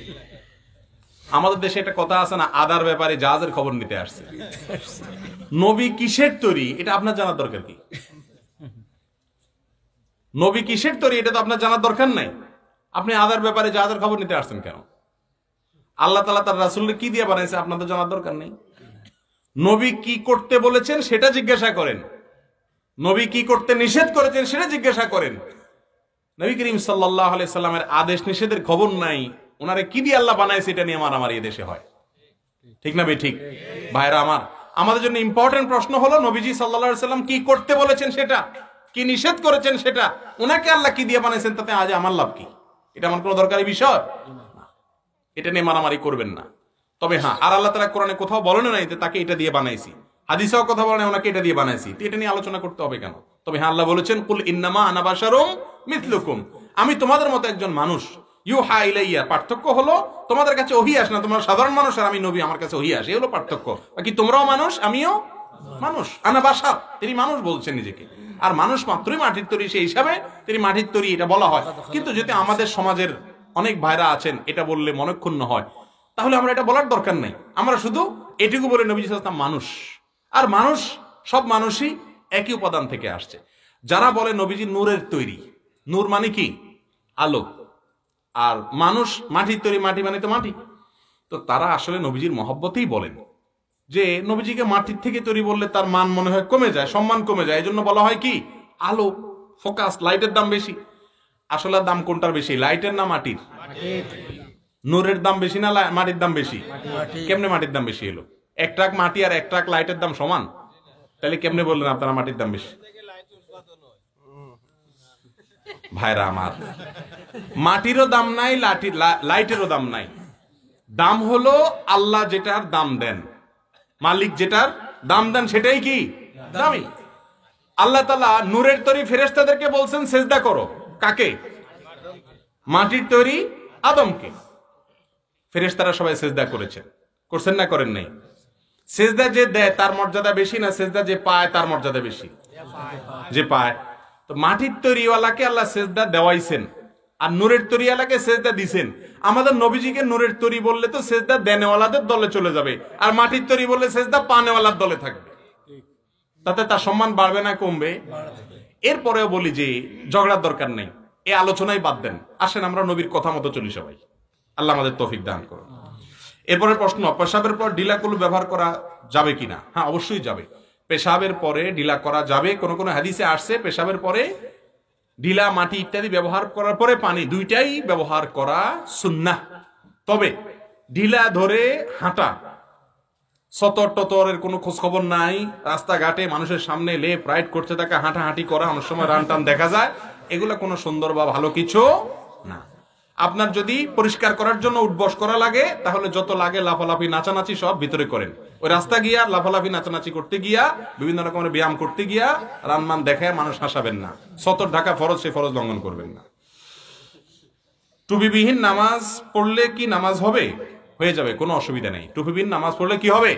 নামাজ হবে। আমাদের দেশে অনেকে মনে করে টুপি ছাড়া নামাজ হবে না, এই জন্য মসজিদে দেখা যায় যে আপনার ওই প্লাস্টিকের টুপি হইলেও রাখে, একটা কিছু মাথার দিতে হবে আর কি। ওই অনেক জায়গায় দেখা যায় বাঁশের টুপি বানানো আছে, গরুর মুখে যেরকম কাউট দেওয়া আছে ওটা মাথা দেয়, আছে না নাই? অনেকে আছে আবার আপনার ওই টুপিটা বা কিছুই নাই তো রুমাল একটারে বাঁধে মাথার উপরে, আছে না নাই? আবার অনেকে আছে টুপি নাই, নামাজ পড়তে আসে না, কেন রে বলে টুপি আনিনি, আছে না নাই? টুপি না থাকলেও কি হবে? নামাজ হবে। টুপির সাথে নামাজের কোনো সম্পর্ক নাই। তবে হ্যাঁ, অবশ্যই টুপি দিয়ে নামাজ পড়া উত্তম, কারণ টুপি দিয়ে নামাজ পড়লে নামাজে মাথার চুলটুল এগুলো মসজিদে পড়বে না, খুশকি ইত্যাদি পড়বে না, আল্লাহর ঘর পবিত্র থাকবে। এই জন্য টুপি পরে পড়তে পারলে ভালো, কিন্তু টুপি পড়তে হবে এমন কোনো জরুরি না। টুপি ছাড়া নামাজ হবে, কোনো অসুবিধা নেই। কোনো হাদিসে বলা হয় নাই নামাজের জন্য টুপি পরা সুন্নাত, কোথাও বলা হয়নি। জি। মোবাইলের মাধ্যমে বিবাহ করার বিধান কি? মোবাইলের মাধ্যমে বিবাহ করার বিধান প্রবাসীরা বেশি জানতে চায়। দেখুন, মোবাইলের মাধ্যমে বিবাহ জায়েজ আছে, বিশেষ করে এই যুগে ভিডিও কলের মাধ্যমে অনেকে জায়েজ বলেন, তবে সবচেয়ে নিরাপদ পদ্ধতি হলো তাওকিলের পদ্ধতি। তাওকিল কি? এক প্রান্তে কথা ছেলে বিদেশ আছে, মেয়ে দেশে আছে, তাহলে ছেলে বিদেশ থেকে তার বাবাকে, বড় ভাইকে বা কোনো একজনকে দায়িত্ব দিবে, বলবে, ফোনে বলবে যে আমি আপনাকে দায়িত্ব দিলাম অমুকের মেয়ে অমুক, তার সাথে আমার এত টাকা দেন, মোরে বিয়ে দিয়ে দিবেন, আপনি আমার পক্ষ থেকে প্রস্তাব দিবেন বা কবুল করবেন। এটা একজনকে দায়িত্ব দিবে, সে দুইজন সাক্ষীর সামনে মেয়ের পক্ষ প্রস্তাব দিলে ওই ছেলে বিদেশ থেকে তারা যে দায়িত্ব দিচ্ছে সে দায়িত্ব নিয়ে বলবে যে আমাকে দায়িত্ব দেওয়া হয়েছে, সে দায়িত্ব বলে আমি তার পক্ষ থেকে কবুল করলাম। এটা বলে তাওকিল, উকিল বানানো। এই উকিলের মাধ্যমে যদি হয় তাহলে ফোনে বিয়ে কি জায়েজ হওয়ার কোনো সন্দেহ নাই। সাথে আপনার ভিডিও কলও যুক্ত হতে পারে আজকাল। জি। চুক্তি করে ওয়াজে যারা আসে তাদের বয়ান শোনা যাবে কি না? চুক্তি করে যারা টাকা ওয়াজে আসে তাদের বয়ান শোনা যাবে কিনা? ভাই, প্রথম কথা হলো যে যেই কাজে টাকা দেওয়া যায়, নেওয়া যায়, সে কাজে চুক্তি করাও যায়। বরং চুক্তি না করলে যদি ভেজাল হয়, চুক্তি করাই ভালো। চুক্তি না করলে যদি আপনারা কামড়াকামড়ি করেন, অনেক বক্তা আছে, আল্লাহ মাফ করুক, বলে না হয় নাই, আরো দেন, না দিলে হবে না। এই শেষের ভেজালের চাইতে আগের ভেজাল ভালো। চুক্তি করে টাকা ওয়াজে আসলে সেটা হারাম না, তার ওয়াজ শুনলে সেটাও হারাম না। তবে এটা কোনো আলেমের চরিত্র না, এটা কোনো আলেমের চরিত্র না, এটা ব্যবসা না, এটা পেট পালার মাধ্যম না, এটা দ্বীনের প্রচার। নবীরা দ্বীনের কথা বলতে গেছেন, মাইর খেয়ে আসছেন, আমাদেরকে তো আপনারা ভালো ভালো খাওয়ান দেন, আবার হাদিয়া দেন, সেখানে আবার চাইয়া নেওয়া, এটা কোনো আলেমের শান হতে পারে না। তবে অনেক জায়গায় আলেমদেরকে আপনারা বাধ্য করেন, খুব চিল্লেন না, একটু নিজেদের বিরুদ্ধে কথা শুনেন। আমি গেছি এক জায়গায় চট্টগ্রামে মাহফিলে, বাসে গেছি, এসি বাসে গেছি, আসছে অনেক দূর ঘুরে এগারে আনে, আমার বাস উঠে সালাম দিয়ে পাঠা দিছে, আমার বাস ভাড়াও দেয়নি। এখন প্রতিদিন আমার মাহফিল করা লাগে, প্রতিদিন যদি এভাবে আপনি মাইট দেন তো আমার তো জমি জমা বিষয় হিসাব 8 বাস ভাড়া দিতে হবে। এখন এরকম যদি ব্যাকলগিরি মানুষ করে চান্সে, আমাকে তো অনেক আলেম বলছেন যে ওয়াজ করছি, এরপরে ওয়াজ শেষ হয়ে গেছে, দেখি যে আর কেউ নাই। এতদিন ফোনে হুজুর কবে আসবেন, কখন আসবেন, কদ্দুর আসছেন, তাড়াতাড়ি আসেন, ঠিক মতো আসেন, সব ঠিক আছে, মাহফিলটা শেষ, দেখি একজনও নাই, মোসাফা করার লোক নেই। তো এরকম ঘটনাও কম বেশ, তবে তারপরেও আমি সমর্থন করি না চুক্তি করে টাকা নিয়ে ওয়াজ করার। যত কারণে থাকুক, আপনাদেরও ত্রুটি আছে, কিন্তু তাই বলে একজন আলেমের শান কখনো চুক্তি করে টাকা নেওয়া হতে পারে না। এটা কোনো নবীর ওয়ারিসের কাজ হতে পারে না। এক জায়গা না হয় নাই দিল, আরেক জায়গা তো বাড়াই দেয়, আলহামদুলিল্লাহ। অতএব এরকম আলেমের শান না। তবে হ্যাঁ, এরকম করলে যে তার ওয়াজ শোনা যাবে তা নয়। তবে যারা পয়সা ছাড়া আর কিছু চিনে না, তার কাছ থেকে শেখার কি আছে? সে তো দুনিয়াদার। যে পয়সা ছাড়া আর কিছু চিনে না, তার কাছ থেকে কিসের দিন শিখবেন? দিন শিখবেন নবীর ওয়ারিসের কাছ থেকে, যে বলবে ইত্তাবিউ মা লা ইয়াসআলুকুম আজরা ওয়া হুম মুহতাদুন। আল্লাহ তাআলা আমাদেরকে হেদায়েতের উপরে টিকে থাকার তৌফিক দান করুন। মাতা পিতার অনুমতিবিহীন বিবাহ করলে সঠিক হবে কিনা? আল্লাহ তাআলা বিবাহ দিতে বলেছেন। বিবাহ কি দিতে বলেছেন? ও আনকিহুল আয়ামা মিনকুম, আল্লাহ বলেছেন তোমরা বিয়ে দাও। এই জন্য বিয়ে করুন অভিভাবকের মাধ্যমে। নিজে নিজে বিয়ে করবেন কেন? নিজে নিজে বিয়ে করলে বেশিরভাগ ক্ষেত্রে পস্তাতে হয়। বেশিরভাগ ক্ষেত্রে কি করতে হয়? মুরব্বীরা, অভিভাবকরা, তারা অনেক ভারী ভারত্ব, তাদের অনেক অভিজ্ঞতা আছে। আপনি যুবক মানুষ, শুধুমাত্র উপর দিকে লাফালাফি করবেন, এরপরে পস্তাবেন একটা সময়। এই জন্য মুরব্বীদের মাধ্যমে বিবাহে যাবেন, সেটার ভিতরেই কল্যাণ। শেষ প্রশ্ন, মোবাইলে কোরআন পড়ার বিধান কি? মোবাইলে কোরআন পড়া জায়েজ আছে।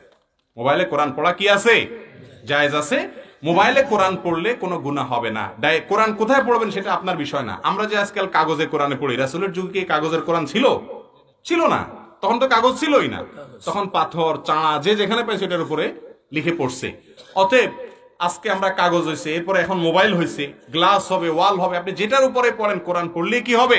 সওয়াব হবে। কোত্থেকে পড়ছেন এটা মুখ্য না। অতএব মোবাইল থেকে কোরআন পড়লেও কি হবে? সওয়াব হবে।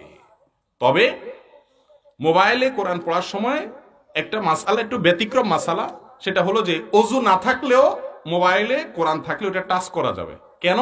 কারণ এখানে যে কোরআনটা আছে এটা আসলে ধরা যায় না। কোরআন ডাইরেক্ট ধরা নিষেধ, এখানে কোরআন ডাইরেক্ট ধরা যায় না। আর দ্বিতীয়ত হলো এটার উপরে গ্লাস আছে, অনেক কিছু আছে, অনেক কিছু আবরণ হয়ে গেলে আপনার আলমারিতে কোরআন থাকলে গ্লাসের উপরে হাত দেওয়া যেরকম জায়েজ, মোবাইলের ভিতরে কোরআন থাকলে উপরে হাত দেওয়া কি জায়েজ আছে। আমাদের বুকে কোরআন আছে না নাই? সূরা ফাতিহাটা মুখস্থ রাখেন, ভিতরে আছে না নাই?